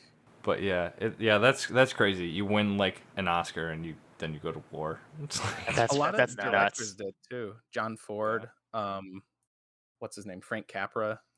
A lot these of are all like porn big directors? Hollywood names. Imagine sharing a foxhole with fucking Jimmy Stewart. Yeah. Oh my. yeah. Well, doggone it, these Germans, they keep lobbing. Well, Hitler, what are you doing? I will say, I guess I was a little let down in it because I was expecting some misogyny. I was expecting some abuse. There was definitely both of those things. It's kind of a given, and that's not even like it. Like, I'm just saying, like, I'm a person who can like, I can deal with that. I guess if it's like, I don't know, if it gets really bad, I'll be like, ooh, and it might. But usually with a movie like this, I'm like, I'm able to kind of take it as it is, and I don't know. I guess it really does just depend on like what is in the particular movie. But there's Like in Barking Dogs Never Bite, but women instead of dogs. well, but except I still liked Barking Dogs Never Bite. I thought the way that like the rough stuff in that was handled was good. But what I was gonna reference, get to it, was a movie that came out in 1931, 32 called It Happened One Night. That also has Frank some. Capra. Yeah, yep. That also has a bit of misogynistic bits in it, but I Shocking. love that movie. So Yeah, like that's what I sounds mean. like- Like it can have that stuff, but there was just something missing in this, but that wasn't in It Happened One Night. I think It Happened One Night is a great movie, but this was just missing some of it. It's very similar with like the snappy, witty. Are you talking about misogyny still? Yeah, Wait, he's talking you wish about there was spousal more? abuse and misogyny. He's upset that- that there's not enough. Nick likes to see random deaths. That's his lizard brain thing. TJ's lizard brain Yeah. is like women getting okay. hit by their husbands. It's not death, it's violence. Yeah, okay. You could survive it. The only reason I brought that up was that both of those movies contain that stuff, like contain problematic elements. But I think It Happened One Night overcomes, or it's so good, or other than that stuff, or like despite those problematic elements, that I still think it's a great movie. The Philadelphia Story, I don't think that as much. Like I guess I'm just saying I didn't really love this movie. Yeah, no. Oh. Okay, hang on. Time out. Okay, so the point that you were trying to make, and maybe actually got to at some point, is that boom. The movie wasn't good enough to make the misogyny worth it. Is that what you're trying to say? No, I'm saying the misogyny would have made the movie better, but that's not what he's saying. I guess I'm just saying, I don't know. I was kind of losing track in the middle of that, but I think what I'm saying is that, like, that's... You got him, Moose. We got him. I didn't just dislike it because of that. I don't know. I'm just saying that, like, with or without... That doesn't ruin it for you, is what he's saying. With or without the problematic elements, a movie can still be good or bad. I guess I didn't really need to bring up It Happened One Night. Maybe I just wanted to mention that I'm cultured and I know older movies than this. Okay, Bo Burnham. Uh-oh, he's Bo Burnhaming. He's Bo Burnhaming. Oh, no. Oh, shit. Oh, man. You can react to this later and point out your... I guess I didn't find this movie to be super problematic. I mean, there was the scene at the very beginning where, like, I guess he clocked her or knocked her on the ground or something like that. He socked her. He, like, fake punches her, her and then he, like, pushes her. Yeah. I don't know. Weird. But that shows that he's a good guy, though. He didn't punch her. Yeah. It was an open hand, not a fist. I actually really enjoyed this movie. I thought it was really fun. I thought Jimmy Stewart was hilarious. And maybe I'm just this is my awakening of, like, being a big Jimmy Stewart fan, cuz, like, I've only really seen his Hitchcock stuff, which is Rear Window is fantastic. Vertigo is the other one that he's in. Those are, like, the two big ones of his that I've seen. Double. Double? Go ahead. No, I can't. But yeah, the Jimmy Stewart, I was laughing my ass off at, like, the practical, not practical, like the physical gags, like when he's in their house and he uses, like, their phone to, like, call them and they're like, "Who's this?" and he's just, like, talking about, like, the rapture or something like that, or, like, the devil's coming to get him. Oh yeah, like, that's right. Yeah. Oh yeah. And I guess this is my first Katherine Hepburn movie too. I haven't really seen anything else that she's in, but Me neither.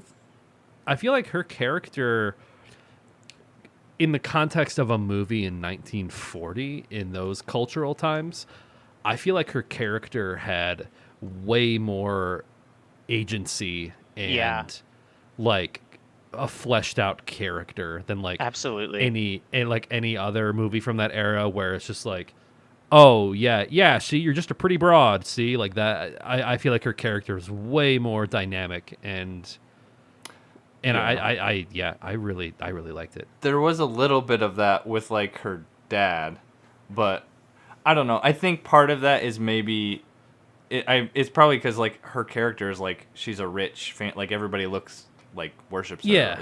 She's like royalty, so, like, that's part of it. Yeah, they kind of worship her. I would say it's exemplified by, like, the final scene where she, like, I feel like that was probably a pretty, like, big thing back then, where, like, she got to choose who, like, both of the dudes proposed to her, and, like, she said no. Technically, she had three. She technically had three. She had three, but, like, the two that were, like, the ones that she still liked or whatever, I don't know. She got to, like, turn one of them down, and, like, that's not a thing that, like, we're allowed to do, really, like, in a sense, you know. Marrying for love. Yeah, it wasn't necessarily, like, arranged marriage, but it was, you know, everything but, pretty much. Yeah, I don't know. I think for me it was kind of like when we watched what was the Beatles one? Hard Day's Night. Yeah. Where it's kind of like, oh great, I'm gonna watch this old ass movie and it's gonna be all like, oh, and we're like, but like, then they start talking. I'm like, oh okay, so they could actually like kind of write a script, and there's funny parts in this still, but it kind of felt like once the novelty of that whole like the whole like, oh this is Katherine Hepburn and Jimmy Stewart and oh they're like being all goofy and stuff, I was just like, the story is just ridiculous. Like it's just like, I don't know, like Carey Grant being like, I honestly didn't think, I was like, okay, so I see what he's doing. He's trying to muck it up so that he can marry her, but then like her and Jimmy Stewart fall in love, and I was like, oh okay, that's different. But then it ends up being her and Carey Grant. It's like, okay, but he's still like admittedly still drinks when you divorced him because he was physically abusive and drank too much, but like nothing has really changed except he gave you a model boat of the boat that you guys both love. Like that's it. And also it's simplistic. He purposefully broke up your wedding. So I have thoughts on that, but first you were talking about like the novelty of all this all-star cast and stuff. It turns out, okay, so I didn't really understand the movie when I watched it, and so I read the Wikipedia article, and so all of the things I'm about to say are just from the Wikipedia article and the ones just gonna read Wikipedia and the other articles that it linked to. So I don't. Did you know actually watch the shit. movie though? Spark note. You got Spark notes. He's just the movie was weird. Let me just read the Wikipedia, and he just reads it. Yeah. He's just like, okay. So it turned so. Katherine Hepburn was considered box office poison at this time. Yeah, I read that too. Yep. And so like they brought Carey Grant and Jimmy Stewart on just to kind of balance her out because they thought she was gonna ruin it. And so I guess there's still that whole star power thing with the remaining two, like at the time, Carey Grant, Jimmy Stewart. So I guess there's that. But like, so about the story, it really gave me. Is it Taming of the Shrew vibes? Yeah. Yep. Where they're like pretending to be other people. Yeah. And shit, and so like 10 Things I Hate About You. Yeah, 10 Things I Hate About You. Yeah, that's a more modern example. I was in a play. That Taming of the Shrew is what 10 Things About You is based on. Yeah, that's why I said it's a more modern that's example of the story. Okay, I'm cultured too, TJ. I read that Wikipedia article. I was hoping I was on the No, I think like in the Netflix like description of 10 Things I Hate About You, it says in this modern retelling of Shakespeare's Taming of the Shrew, blah blah blah. Oh, okay. Yeah. William Shakespeare. Did you know his first name? Actually, Bill. if you read the preface to Taming of the Shrew in the more modern editions, it says, if you want just like a better version of this, just watch 10 Things I Hate About You.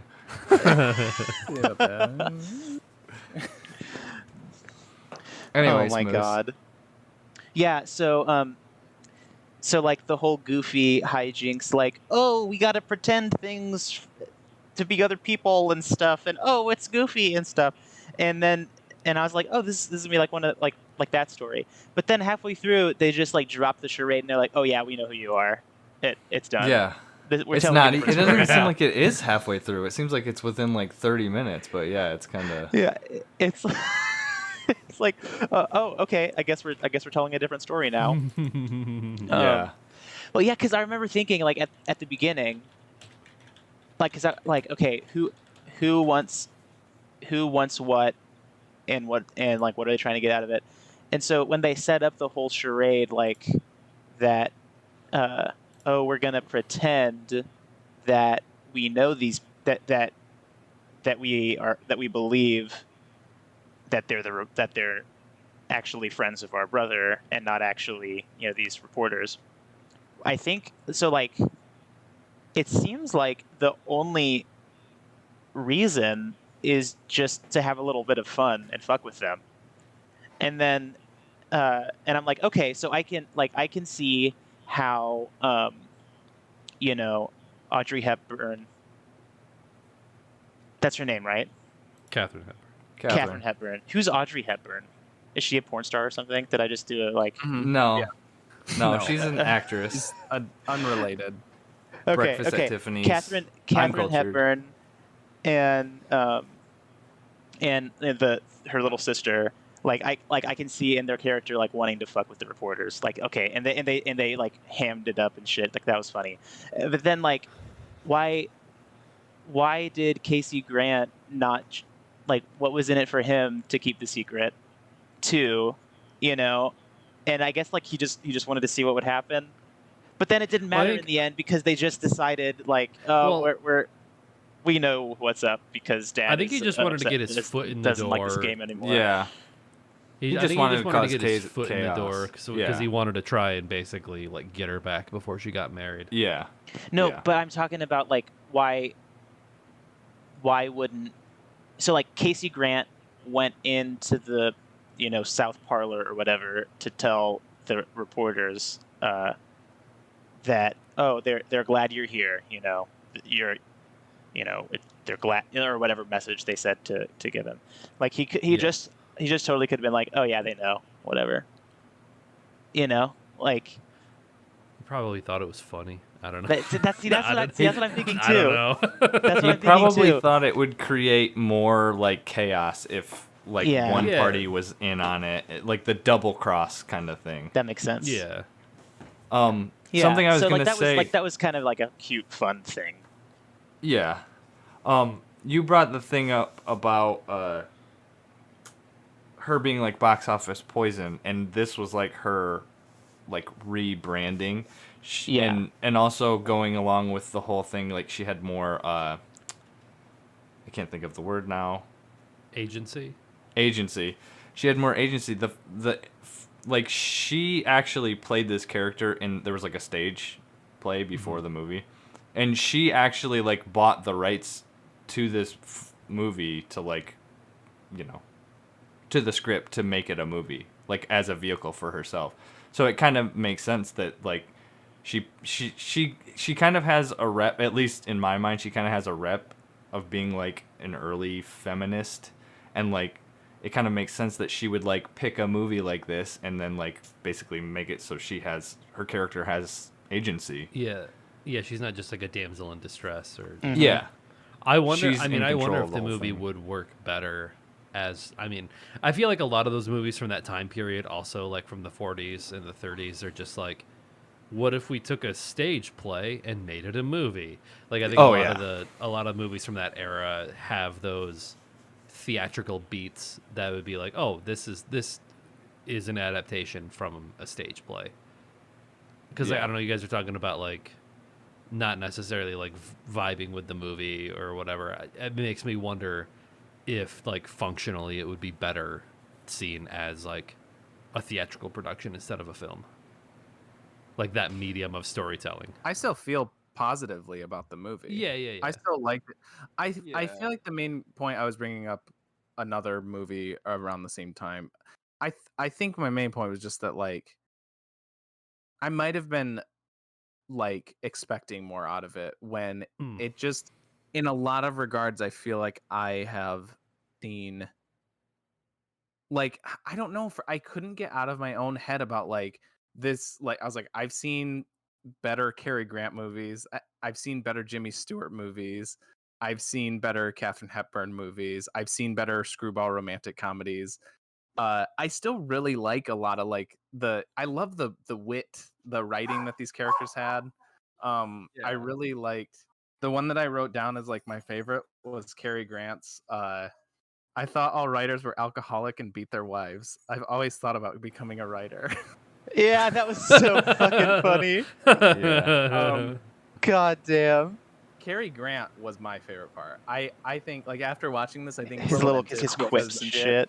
Because I like all three of them. Jimmy Stewart and Cary Grant, yeah, they're fucking great. I love them and like everything I've seen them in. I think Cary Grant takes it for me though. I think Cary Grant is my preferred. I like overall. I think this movie made me realize that he's like maybe my favorite like old Hollywood. I really like. There's a couple other ones like Gregory Peck. Shut up. Don't. Can you hear? You're in the dog. You're going in the doghouse now. What'd she say? Yeah. James Dean. She's saying she's doing the wrong. Who's yours? James Dean. Oh, I was just saying like overall. How is it Like not Jimmy James Stewart Dean? more? You're not counting James Dean? Well, she's Different era. I was just talking about that movie. One of my notes just I says. also really like Jimmy Stewart. I want to make that clear. One of my Okay. notes just says Jimmy Stewart has major swag vibes. It's like, See, I thought that Cary Grant, like, I was like, oh, okay, now I see where George Clooney like got his entire like steez, like everything. He just got like this very like suave, like especially like George Clooney in like Ocean's 11, just kind of like, whatever. I've got this devious plan, but I'm just so casual and attractive, I guess. one of my other something else that like I laughed every time it happened, and it is like a very, very old Hollywood thing also, was every time like there was like a close up on especially Katherine Hepburn, but they got it on like Jimmy You Got Stewart Hard? too. That like soft lighting, like it's I almost saw like that. Oh, I yeah. noticed that. I hate Like, that The fucking shit. Sound of Music look. yeah. Wait, sorry, say it again. Like angelic, like halo of light, and it just looks like blurry and I shitty. noticed that too. It makes me think of like the Shawshank Redemption when they're watching like whatever movie in prison, and it does one of those shots, and I'm just imagining all the prisoners just hooting and hollering whenever they see like the soft light on Katherine Hepburn. It's like the classic. That's the romance. Oh shot. yeah, oh yeah. Yeah. They Yeah, used the it a time. lot, and every time I saw it, I was laughing a little bit. Okay, I got quick question. Do you guys do the thing that Kelly does and just go to the fridge and take the pickle jar out and then drink pickle juice? Yeah, Kelly does that all the time. Pickle juice is delicious. I mean I like pickles. I don't like pickles on shit, but like pickles are good. Separately, For I'm real. very picky about my pickles. They have to be crunchy. Yeah. If I go to a restaurant and there's like a super saturated pickle that's just like really limp, nuh-uh. Oh, No, yeah. no, not about it. I eat have like you seen that? ass. Fuck, what's his name? Brian David Gilbert video about like No. the feeling when you don't hate when you pickles. bite into a pickle and it's a little bit softer than you expected. Oh, I haven't seen it, but I know the feeling. Yeah. You have to watch that video. It describes the I- feeling perfectly. I'm like one of the least picky people on the planet. I will eat like anything, but when I go to like McDonald's or something, I say no pickles just because like they're so like soggy and like Yeah. it's Yeah. like eating like pickled flavored like I don't even know. I started to say that like I had something in my head and I didn't, but like it's like a pepperoni, like uncooked pepperoni but pickle flavored. It's just like what the fuck? Pickeroni, That sounds yeah. disgusting. I found it. It just took me a while. Clausen Yeah. are, at least for your like your on brand one, Clausen white pickles are number one. That's my preference though. Like the white vinegar ones over just yellow pickles. Yeah. Perfect crunch. Yeah. Yeah. I think. You have well, that's just because you have white pickle ridge. That was my attempt at saying privilege, but pickle. I saw the scene in the movie when it was like after the party, and she's clearly like, there were moments in this movie where I was like, and here comes the creepy misogyny, creepy stuff, and it never came, but I was like, when they go to Cary Grant's house, and then Liz shows up and Tracy is like passed out in the car.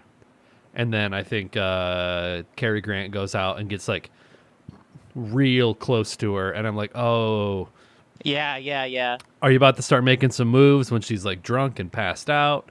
But then like he doesn't.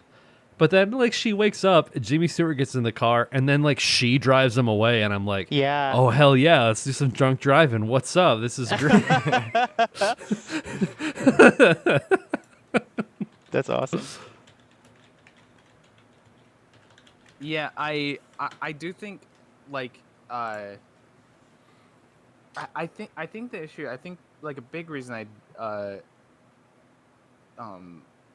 an issue that I didn't love the movie like as a whole was like I realized like partway through that I was like where it really shined for me, where I really liked it, it was those three. When those three were together, there's like a scene where it's the scene where Katherine Hepburn and Jimmy Stewart are at like the bath house or whatever. They're like at the spot or in the robes. Changing room. They're talking. Oh yeah. And then Carey Grant comes in, and then I think Jimmy Stewart leaves. But it's like when they're like that scene I really enjoyed, and like Jimmy Stewart and Carey Grant like trading quips or whatever was really great. Katherine Hepburn and Carey Grant doing that was great. But like when it wasn't them, it wasn't quite. It dragged a little bit. Yeah, I think so. I could see that. I don't know. I'm like I said, I'm still feeling positive about it. I might have come off a little too negative at first, but I just Yeah, because it was misogynistic enough. Yeah, pretty much. I just felt like that was the entire movie, was like quip. Yeah. See, like I'm like There was nobody really That's the playing a genre, straight though. man. a lot of the these straight movies man. are like that, but like that's kind of what it happened one night is. But for some reason, that one just kind of like that one works for me more. I did kind of like the part, actually, this might sound weird, but like one of my favorite parts was when her dad was like, yo, you're a slut.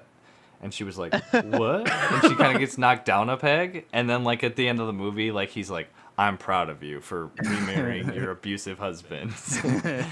But he is like, he does kind of like, he's like, I don't like, he does say something that's like very like, he's like, oh, you maybe mess up, but I'll never say I'm not proud of you or something like that. But he also does call her a slut and then Oh my god, I know. didn't put that together. Holy Yeah. shit, that's the funniest fucking thing, Travis. yeah. Oh my The dad was like I also legit. laughed pretty hard at the end when it's revealed that her and Jimmy Stewart just swam and they didn't actually like hook up.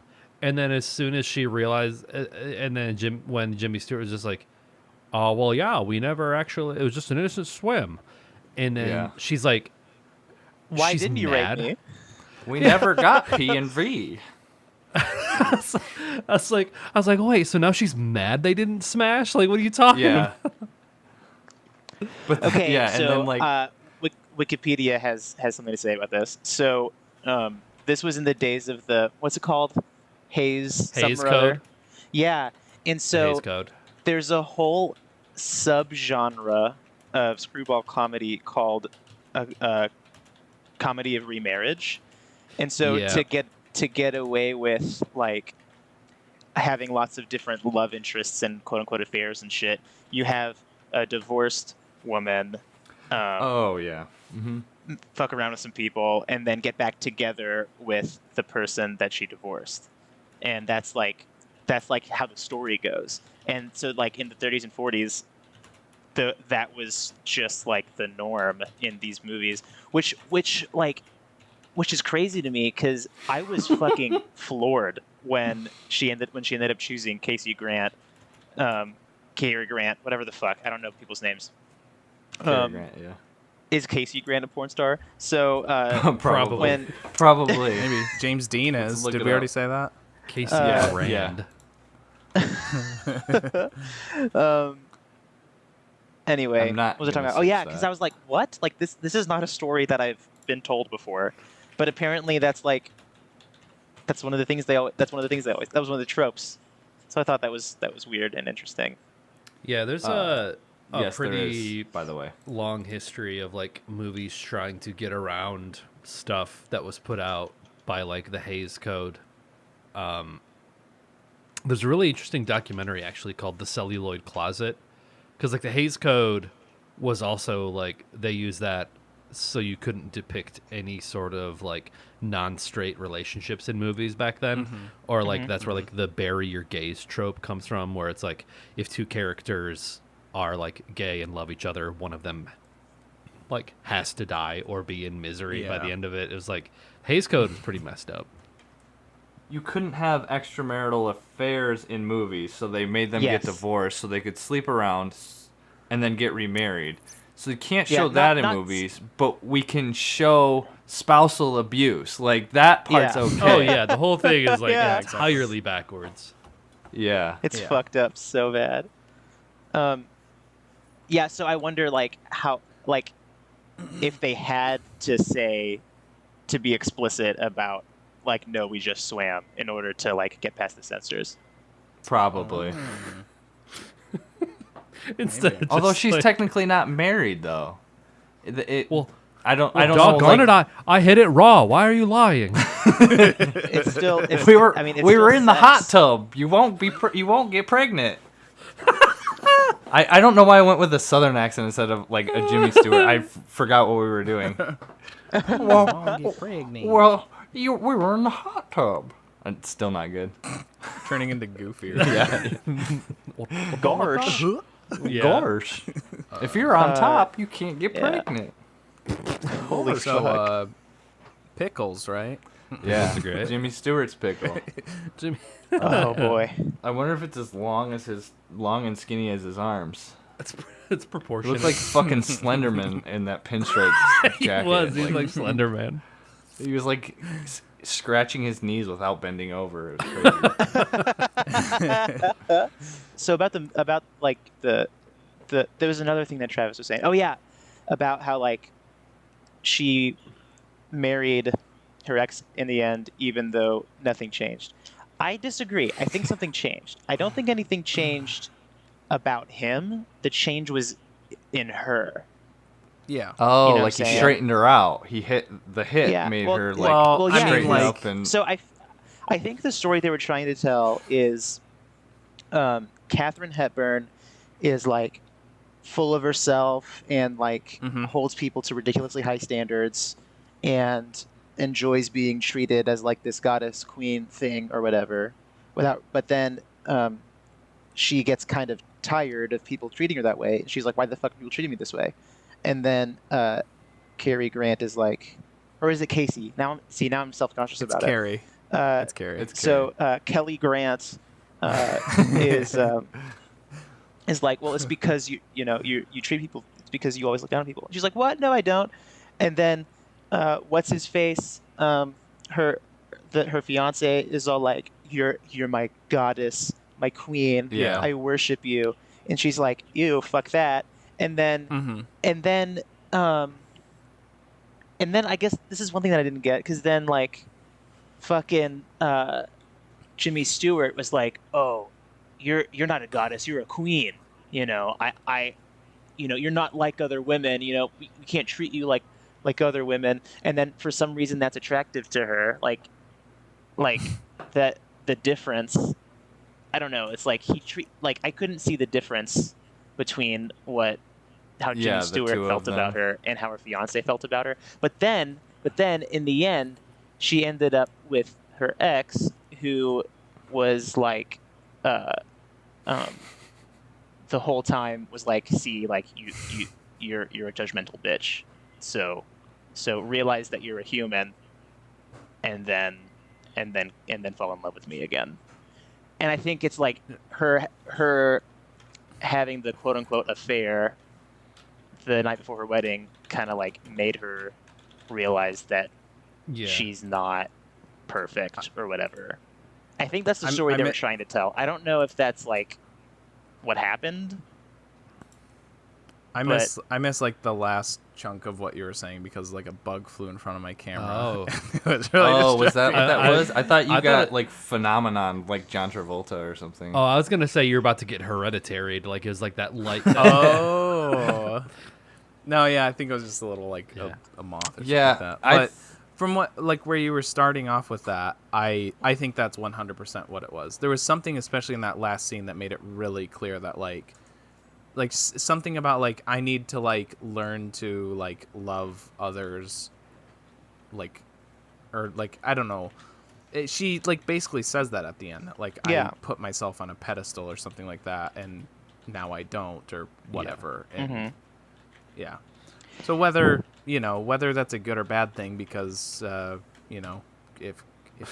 if Carey Mulligan goes back to his old ways or whatever. Oh yeah, I didn't say that.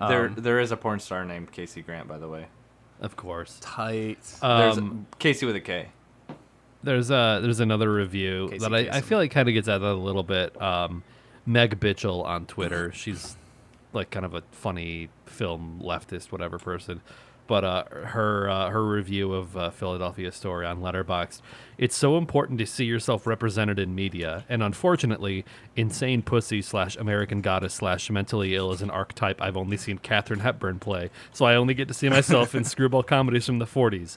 This is also one of those movies that proves my theory that you can only be happy in a relationship if the person you're with hates you. Oh my god. That's how all of these screwball comedies were back then. All of the love interests always hate each other, because it is that the catty back and forth, but it never changes by the end of it. They're still fucking doing it, and then they're like, "I love you." Yeah, I know. It's just the way that Katherine Hepburn played her character. I was like, "Oh, okay, you're like a BPD queen. That's her archetype." Holy Yeah, fuck. I just don't know what changed with Cary Grant that made him he still she complained about him drinking the entire movie, and he drank the entire movie. He never changed but that. so did she. Yeah. Yeah. Well, she drank it for the that second was the time thing in her life or whatever. Yeah, so that Yeah. made it Oh, yeah, okay. that's right, yeah. Okay, Yeah, Casey, because you she get, realized, we're only human, so the Yeah. fact that I had a bad night means that it excuses any time you get drunk or beat me. it gives you a hall Because pass we're for only drinking human. and Those beating are me. those Yeah. are entirely equivalent. I guess maybe she recognized There's your his misogyny, attempt to DJ. sabotage. What?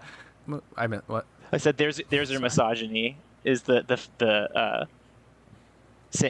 making it equivalent that she had Yeah. a bad night and Oh, sweet. he Yeah.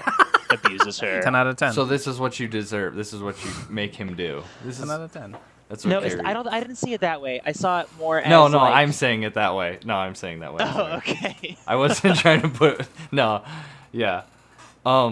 Yeah, I just I just don't know why she got back. The only thing I could see is Yeah, that was she wanted to fucked. be loved for who she was, not what she was or what she had.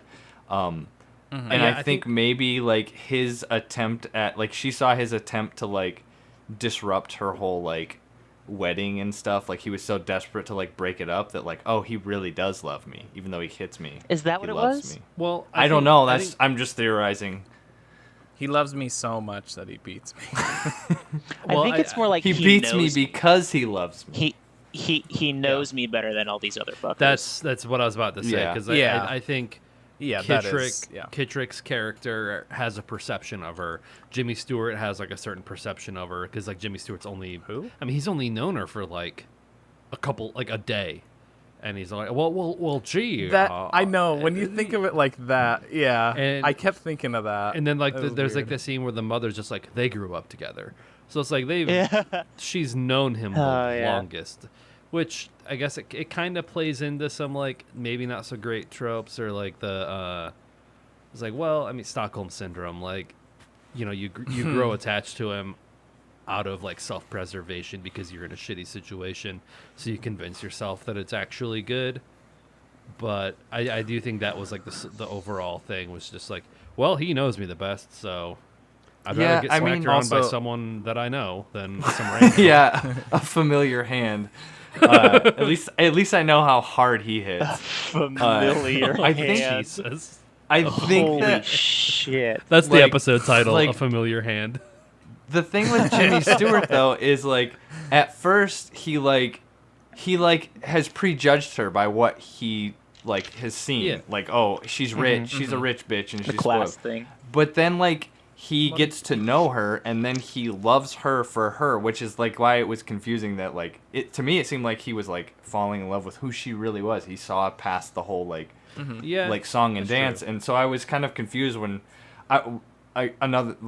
obviously another weird thing is like the more bizarre thing, the worst case scenario for them is for a wedding to go to waste and not to marry somebody just like on a whim. Yeah. Like, Yeah. we can't let this I was wedding go thinking- to I waste. was Will you thinking- marry me? When What that the happened, hey? I was thinking of the half of the audience that was Kittredge's family, right? 'Cause that's the norm. You're like, what the hell is Think of that? that. What, are you shitting me? And then they were just like, well, we got dressed up. We might as well stay here They and acted check like this out. nobody my was God. gonna catch on that it wasn't Yeah. him or something. I never Yeah, thought that of because, was like, a the great preacher show. Doesn't know. They Yeah, and probably they're like, appreciated does the it. preacher know Like, what what a Kittredge twist. looks like? No. Okay, then he can marry me without realizing. But he says, "Do you fucking like Mr. Kittredge, whatever, take this woman to be your wife?" Like, Yeah. how did that part of the ceremony go? I wonder. It's just a white guy in Yeah. a suit, so it's like hard Yeah. to. They're all the same. They're all the same. Yeah. They all look the same. Yeah. What? They're all speaking 6'5" we looked with at- long ass limbs. I don't know if this would be as weird to you guys as it was to me, but just thinking of how much like older people in these movies, like olden time movies, seem than they actually are. Cary Grant was like 35, Katherine Hepburn was like 31, 32, and Jimmy Stewart was like that age. But her husband or her fiance was 27 years old. Really? Oh, he was He's the younger than youngest me. one? Yeah, That's Weird. weird. he's younger than me. I thought same thing with Cary Grant. I thought they were both like 40 or a Yeah. little more. Yeah, they're pretty Yeah, much all it's younger weird. than me. So, And Yeah. then like, no, I think that's Katherine pretty much it. Hepburn. She's like the only one that looked old as shit to me. Especially when I I don't think know Cary Grant has always looked when a they little put that like older. softened shit on her. Like she looks like it looks like the episode. I always bring it back to Always Sunny, but there's the episode of Always Sunny where they try to make Dee look pretty, so they just like shine like huge ass spotlights on her and wash her completely out, so you can't see like any of the hard edges. And that's what it always reminds me of. It's like, oh, they do it on the close-ups because oh she's like super ugly, and if you just like kind of blur like use the smudge tool on her face and like smudge all out all the ugliness and the defects, like you can't tell. Oh, and it also looks like maybe she's an angel. Oh my god. I was also thinking of like, I thought they were all older too because I was thinking of movies that were like that I've seen that are like not that much longer after this. Like African Queen, I thought she was like in her 50s in that, but that's like early 50s, the early 1950s. So she could have only been like around 40. And then Wait. like Jimmy Stewart in Rear Window, which is 1955, I think, Sounds somewhere about around right. there. It's like 15 years after this. So he's like, that makes a little more sense, but he Yeah. seems older than like mid 40s to me. Yeah. It's so weird how much they age. Like, I don't know. And then Cary Grant, who's fucking in North by Northwest, which is later than Rear Window, he looks the same fucking age as he does in this. Insane. I'm trying. He's Wait, like African. Yeah, Queen. he's like a George Clooney. He's just like he kind of went gray, and then he just looked the same for the rest of his life. Yeah. I'm trying to think of. Oh, maybe that's just the last movie she did with. Are you thinking of On Golden Pond? No, African that one is a lot Queen. I later. think that's like the last movie she did with Humphrey Bogart or something. I can't remember. There's like a picture. There's like a movie cover that I'm thinking of when she looks old as shit on it. And it's like the last Oh, movie okay, she where she did looks with old as shit. somebody. It's not on Golden Pond. I mean, On Golden Pond. Okay, all right, because that's with Henry Fonda. That's another like. But again, she actually is. no, I swear there. it's like green or I don't know. Yeah, it's African Queen. No, it's African I Queen. think you're thinking of that one. Yeah. No, I It's think I that know cover. the poster that you're thinking of. Yeah. I just thought maybe you meant Lauren Bacall, because she did a few with him too. So can we talk about how, like, fucking Jimmy Stewart's partner, Liz, and the fucking hand she got dealt? Because she's, like, in love with this dude, and he's, like, wandering around, falling in love with all these random-ass people, and she's, like, watching it happen. She's like, you know, Jimmy will be Jimmy. Like, just totally fucking chill about it. I feel like she might be the actual Yeah. like target of any misogyny in this movie. She's the one that kind of gets like dumped on. Oh, it's like, I don't know. Can you He type like on a asks her typewriter? to marry. He asks her to marry him like right in front of her, Yeah. Yeah. and then Yeah, she but I says no. She's like, no, I think Liz would be upset, and he's like, oh well, gee, yeah, you're right. Like, And then he Yeah. walks over there and I he's just- like, I don't know. To me, I thought that like maybe she hadn't expressed it to him yet. Is kind of what I got. Like he Maybe. didn't know I about guess- it yet. their body language didn't really scream like we're coupled, Yeah. we're like in a relationship. Yeah. Or like any like she didn't even like have body language like, oh, I'm in love with this guy, but I can't tell. Yeah. Like it was just like, and Yeah. it wasn't until like the end where she said like, I think she was talking to Casey Grant and she was like, hey, like what would you do if he went with somebody else and she was like, I'd probably scratch their eyes out. And I was like, oh, okay, I guess she's in love with Jimmy Stewart. That's Yeah. good Yeah, information that's to the know first with I heard 15 of it. minutes left. But she's like, Yeah. she's like the female Casey Grant in this because she's just like, she just like sits back and she's just like, well, he'll come to me. She didn't have to do shit. He just was like, she Yeah, got what that- she wanted. Least effort like win there. She just like sat back and then like everybody Okay, else well did the now legwork. it's sort of turned, and now I think she's like a feminist icon. So actually, Yeah, there you go.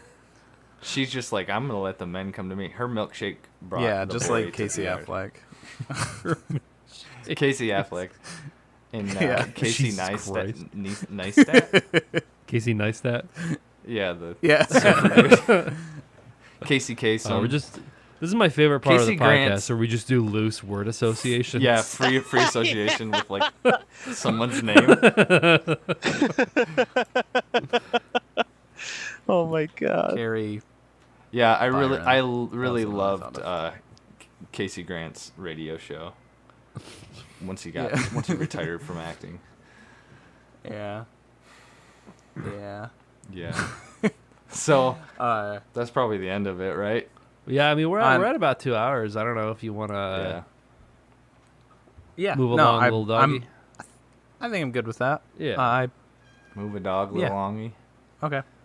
Move it So who wants to? I think I did. I think I Moose. started last time. Yeah, Moose. Oh, What's your rating? I've been Moose. No. What's your rating? What's your rating? Oh, 7. I enjoyed it. I really fucking loved the like repartee and shit, the wit, especially like at the like right from the get go, with the girl who's like, you know, like, because they're like, you can postpone the wedding by getting smallpox. She's like, oh, how do I get smallpox? That was funny that as was good too. shit. I forgot about that one. That was really Yeah, good. just from the get-go. And so I really, really enjoyed that about this. So, I mean, there wasn't enough misogyny to give it a better score, but so that's why I'm going with 7. Oh, We'll have to do a reshoot. I don't one know of what these I days. said. I guess We'll do a reshoot I don't know. where I'll there's have to like go back and hear what I said. like a Kill Bill fight scene with like Casey and Catherine at the beginning. Casey Jones, See if Casey that Jones. improves the movie at all. Catherine, Bridget Jones's Diary. Blanchett. Casey Jones and me. One little detail that I read from the Wikipedia article, I think, but the little sister, the actress Dinah, I think Yeah. her name was. Her real life story is kind of tragic. Yeah, she Oh, died man. pretty I young, saw right? that. She died pretty She had, young, like 61 or something. but That sucks, basically She was really good. like, I think like she was like the premier child actor, and then Shirley Temple came around, and then her career pretty much died. Fuck Shirley Really? Temple. All my Yeah. homies hate Shirley Temple. I think she died in like the 60s. I meant to go, 68. So she was 41. Yeah. She died. yeah. Yeah, I noticed that because I went to it because I clicked on her Wikipedia page and I was like, oh, is she holding Toto? Because she's holding Toto in her Wikipedia page, and I thought that was neat. And then I was like, wait, 41? Oh no! So I like started reading. I never like got through the whole thing, but because there's quite a few child actors from that time that yeah, like I don't know, just like that. I mean, you even get that from like, Disney kids from when we were kids. I guess it's still it's a thing that's still an issue nowadays that being a child star can kind of fuck you up The Hollywood in a lot of machine different ways. you were just a cog Well, in the Hollywood machine. It's Yeah. her it says that she died of a heart attack, so like she had a heart ailment. So it doesn't necessarily sound like Yeah, but I mean that It could be something you'd be else tied related, into, Yeah, I'm not that's- going to speculate on that. they're not gonna say like she Travis. died because she smoked. You die of something, but Yeah, but causes. normal. A lot of No, we Wikipedia have a- we articles have say a like, oh, narrative she to tell smoked here, for. Travis. We have what? So- right. So yeah, so they're we're yeah trying they're to construct a narrative, and you're over here Oh, shitting on okay. it with facts Sorry. and logic. Sorry.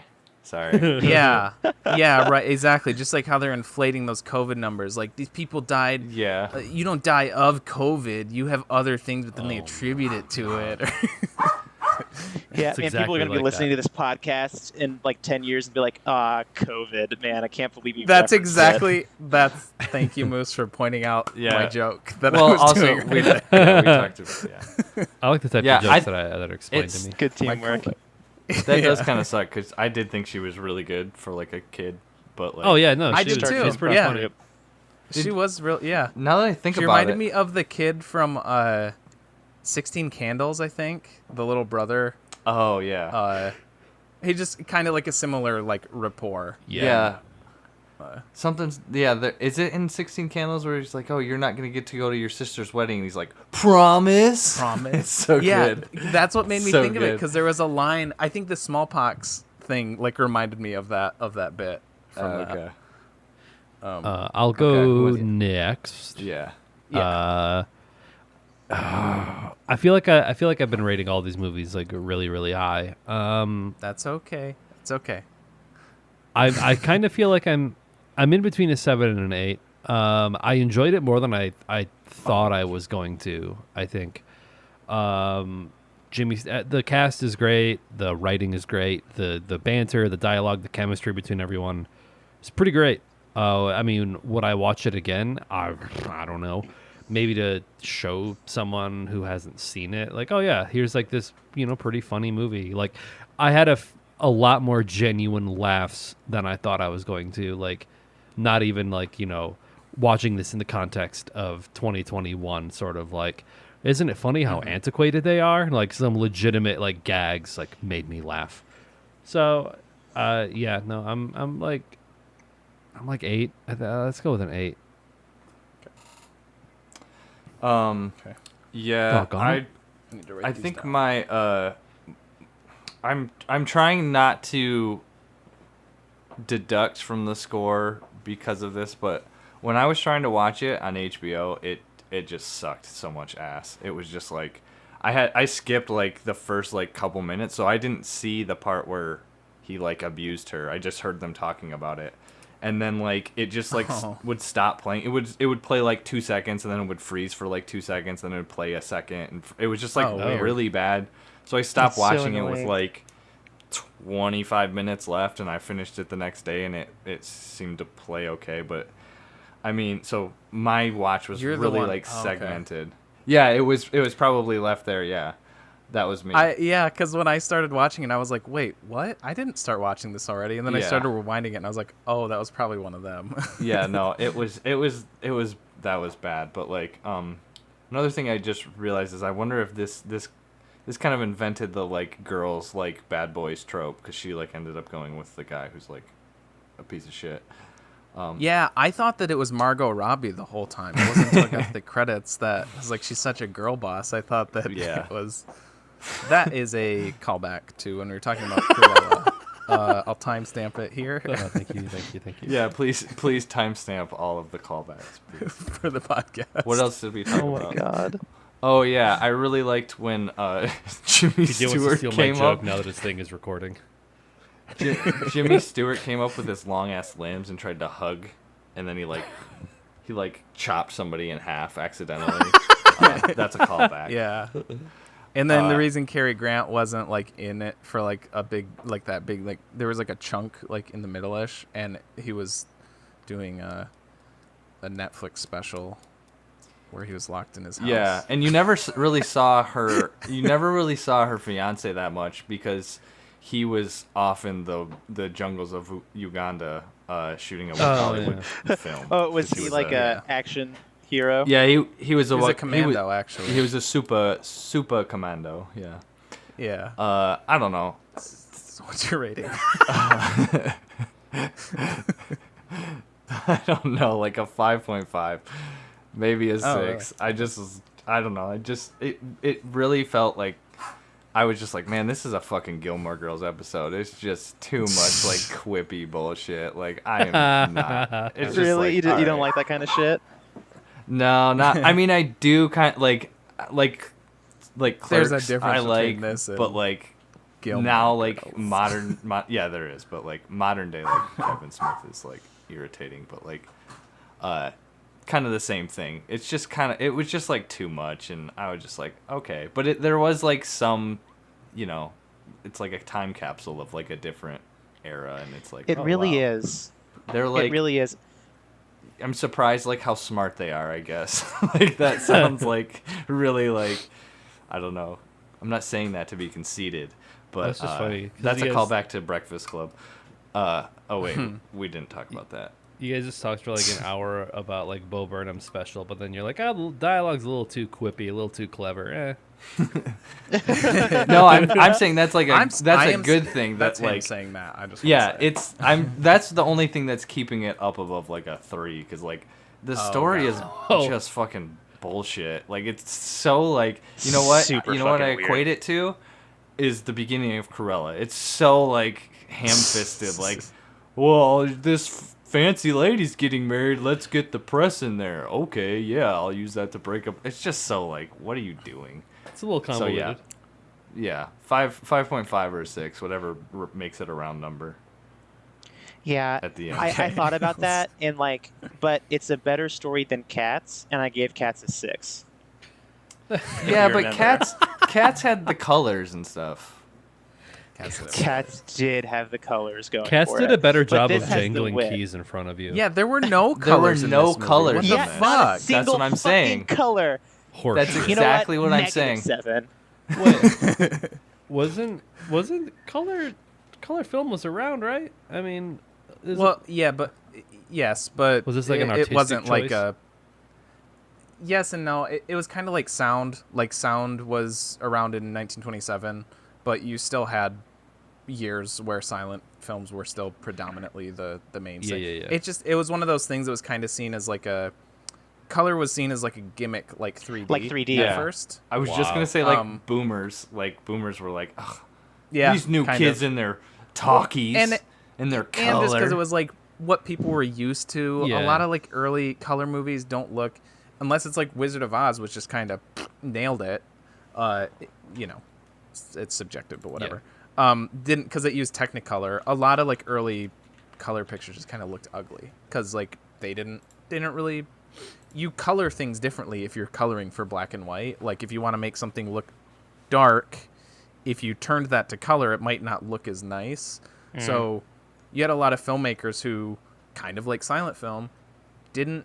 It just kind of took time to adjust. Yeah. To color. I mean, So, most yeah, of- it was a Most of Akira Kurosawa's movies are in black and white, and those were in like the 50s. 50s, 60s. Yeah, that's And true. I mean that part of that could be like because it was Japan right after World War II, so it's kind of fucked That's up. also but true, like, Yeah. I don't think it would look as good color. I feel like the 60s. Black and white was still fairly common up through the 60s. I think like near the end of the 60s is where it like really phased out. Anyways, my turn. So, funny word association, things I did like about the movie, things I didn't, meta humor, wrapping it all together at the end of it. Callback to Bo Burnham, which is what I'm doing right now. 6.5 for me. I did like it more than didn't, but like I said, there was a lot of bits that just was kind of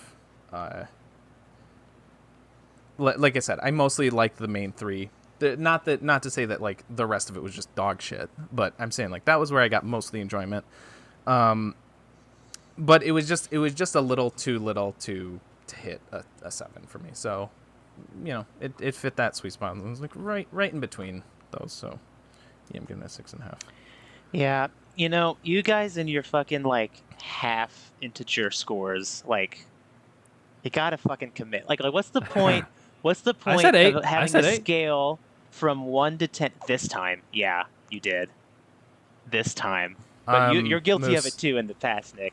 But you're right. So are you. I'm gonna No, go back I've through never- all I've of our past never shows. given- You I have better never not. given a half integer score. I You promise. Because this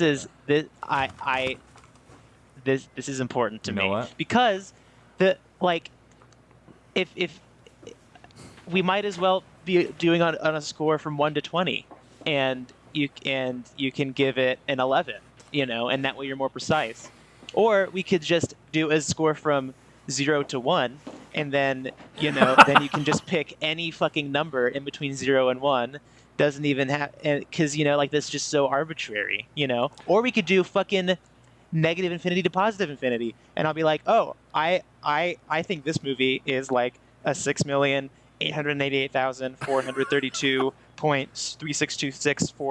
6,888,432.3626448979 repeating, and then it's like, but then why can't we just stick to 1 to 10? You And know I what? think if we did do from 1 to 20, you fucking like Say cowards would Say it, still do half integer scores because you can't. I gotta commit say to that a number. this little mini rant has only reinforced my half scores, and that's all I will be doing going forth. That's all I'm doing. All I can say is We to are me, fueled it by doesn't. spite. Yeah. Call me all I can Casey say- Grant, because I'm gonna beat the shit out of these scores.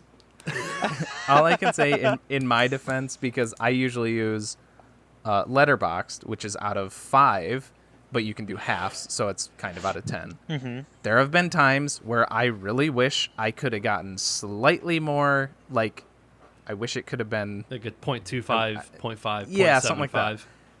And with this movie, it feels wrong to give it either of those numbers to me. So that's why the half. And also, me personally, I wouldn't get any more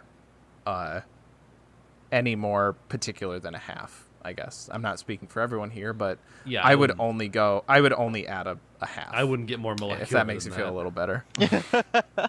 Well, maybe Oh, I'll oh. start. See, you just to say that, fuck it you up. say that, but then like, if we did score from 1 to 20, then you would No, I wouldn't. You would want to give things like 14 and a half. I would now. I am saying if you're saying that, Moose, then you don't fucking know me. 'Cause Yeah, no, I wouldn't. yeah, you I can stand by my Wait, so- rules. So You okay, can eat so my shit. so 20 tiers is. Oh, hang on though, hang on. So 20 tiers is enough for you. 0.5 to 20 in half integer increments is enough. Sure, for you. but I'm not doing it out of 20. We're not changing the scale to 20. But yes, I guess so. Okay, Yeah. that's Hey. really, really interesting. If we were gonna Okay, do it, no, we could I do it take out it of back. I take it 100, back. and I would say a I take my 55. criticism. You know what, TJ? Oh, he takes it back.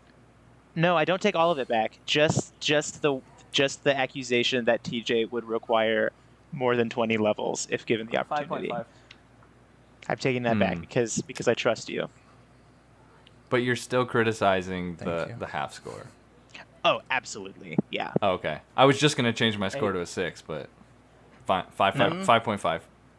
Hey, that's not on me. That's on you.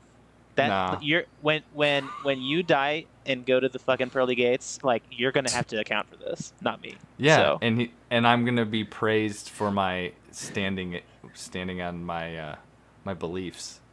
centrist I can bullshit. This is how TJ and I were raised, to be indecisive. And On integers, yeah. yeah, we were raised on integers. I just don't. Most I kids don't know. were hooked on I didn't- phonics. TJ got hooked on integers. It's a different program. I didn't think this was gonna raise so much ire. What are we I watching usually next week? Yeah. Fuck It's you. crazy. We're watching Beautiful Mind next week. It's all about math. Awesome. We're watching Pi. That one I would. We're watching We're Pi. watching Pi. Oh my god. You wouldn't like my. You should watch my YouTube videos that my YouTube like movie reviews where I specifically would give I would give movies like an 8.143 out of 10 or something. Like that. Oh, yeah, I we would used get, to do that super with- specific. We used to but- do No, that at with that- comic no, book ratings see- too. at that Yeah. point, I think it's good because you're admitting that it's on a continuous scale, and not on a discrete 1, 2, 3, 4, 5, 6, 7, 8, 9, 10. And I think that shows integrity that Travis lacks. Eat my shit. Eat shit. Yeah.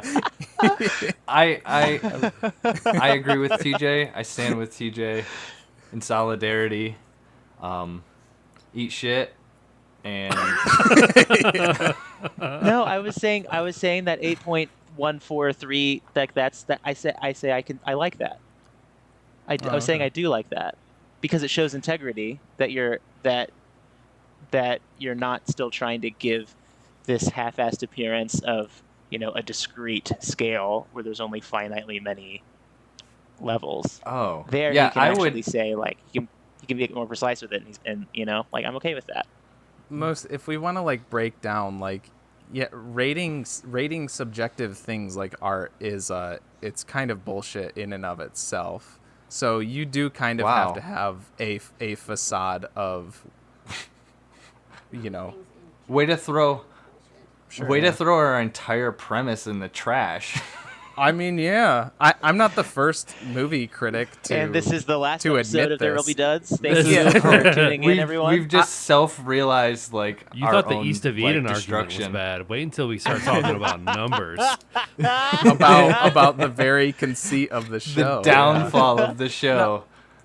I would So, absolutely change This is our meta episode. The only reason I do half integers is because everybody else does half integers, and it makes the final score like prettier. I would totally give this a completely different that number too. if I was just by myself. I would probably say like 5.6, if I'm being honest. Right. It's Really? a little bit closer to a 6 than it is a 5, but like yeah, I'm only saying 5.5 because I don't want to say 6 and I don't want to say 5. So how do you visualize it? So like for me, I visualize the 1 to 10 scale as like there's 10 groups of movies, and I'm putting the movie in one of the groups, and then there's like and that's why there's no room for like half integer scores, because it's like, well, there's only 10 groups, but it seems like so like are you describing, Travis, like more like a landscape with like different signs, like this is the 1 sign on the road, and then later there's like a 2 sign, and then you're like, oh, this is almost to the 2, This is podcast But- poison. Kind of. No, It's I'm not comedy trying poison. to criticize you, I'm not trying to make fun of you, I'm trying to understand your brain. We're not. What are we watching Huh? next week? I didn't know we were trying to be funny. It's kind of like think a me rainbow either. or like a color spectrum where there's like it's like a blend, like the colors blend together, all like in a thing, and it's like a slow transition. Oh, that's Hey, cool. So me- it's like Hey, deafen so, like, yourself there's to red. red. Paper. That's all it is.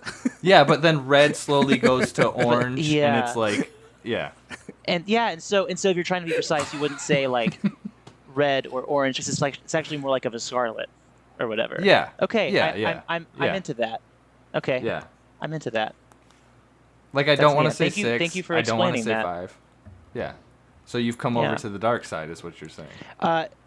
No, I'm okay with your 5.6, but trying to restrict yourself to half integers and saying that 20 is enough. That's just out of spite, though. I was, so I guess I'm not criticizing any of you now because I understand Travis's color analogy, and I understand that TJ literally only has 20 groups of movies in his brain. 0.5 to 10. That's not what I'm saying either. That's what you are saying. You said that you only need. You said that you only need the 20 levels. I'm not going to get deep into this because we need to finish this. For the sake of the show, yes, that is what I will do to keep it simple. Nick. Yeah, I don't group movies into groups. They are their own thing. Like when you said, "Oh, I gave Cats a 6, so I have to give this more because I like the story more." That does not apply to me. Every movie is its own thing. Okay, Nick, really you say this is comedy poison, but I think it's fucking hilarious. Yeah. And we're, to be honest, there's like cringing 2 over there in his little sweaty hole. We have like we outnumber our entire like viewership, just the 4 of us on this. So like I only really care about like what we think is funny. So I'm thinking big picture. oh, follow us on Twitch, by the way. Yeah. That's a great call to action. You think we're doing this for you guys? We're doing this. This is self-indulgence at its finest. Hey, shut up, Nick. I want to know what the next movie is. So when will you stop talking? Shut the fuck up, Nick. We have a podcast to finish. Okay. All right. Now it's circled back. This is no longer comedy poison. Yeah, we got meta again. What is this? No, what is this editorializing of the poll? I said it's a director we've already done. I said that I want to like kind of avoid that. That feels dirty. Eventually, it just feels weird. I'm okay with it. I'll allow it. You want to do a director we've already done? What matters? What do you guys think? I don't. You guys don't care? I'm just giving you shit because that's my job. No, what I was allowing. Remember, was I'm the smirk. I just didn't like. I have a bunch of Bong Joon-ho movies in here, and I didn't want to do like if we happen to do like Bong Joon-ho after That's not what this is. That's good. I think it's good. I think that's a good. Yeah, I don't want to watch any more Bong Joon-ho shit, anyways. So I should do the other one because you pulled another one. Okay. Yeah, go for it. Pull the non-Bong Joon-ho one. This one's called The Recorder Man. It is Chungking Express by Wong Kar-wai from 1994. Wait, how is this any different than the last one you just said? That's racist. What? What was it? That is racist because it's a different. Chung King. God, one word. Chungking Express. Okay. I think this is another HBO by Wong Kar-wai. Oh, okay. I misheard you. Okay, I got you now. I have the criteria. Did you think I said bong? What? I just didn't hear the separation in like the different words, so I thought you were saying like that was the movie that you pulled. The Bong Joon-ho was the Chungking Express. Oh, I got no. Okay, no. We're on the same wavelength now. Which one do you have, Nick? I just have In the Mood for Love on Criterion. That's in here too. And I've heard that movie is devastating. Yeah. Yeah, I've got that one in the cup too. So for reference, if I pulled In the Mood for Love in the next few weeks, I would put it back and pick something else because we are already doing a Wong Kar-wai movie. That's fair. Okay. Yeah, and like I'll release the valve or whatever after got it. however long. I gotta TJ, release you the can valve release too, if you know my what I'm valve saying. whenever you want to. Hey. There we go. You were All saying right. the director's name. I get it. Oompa Loompa. Is that where I'm supposed to superimpose the Willy Wonka like?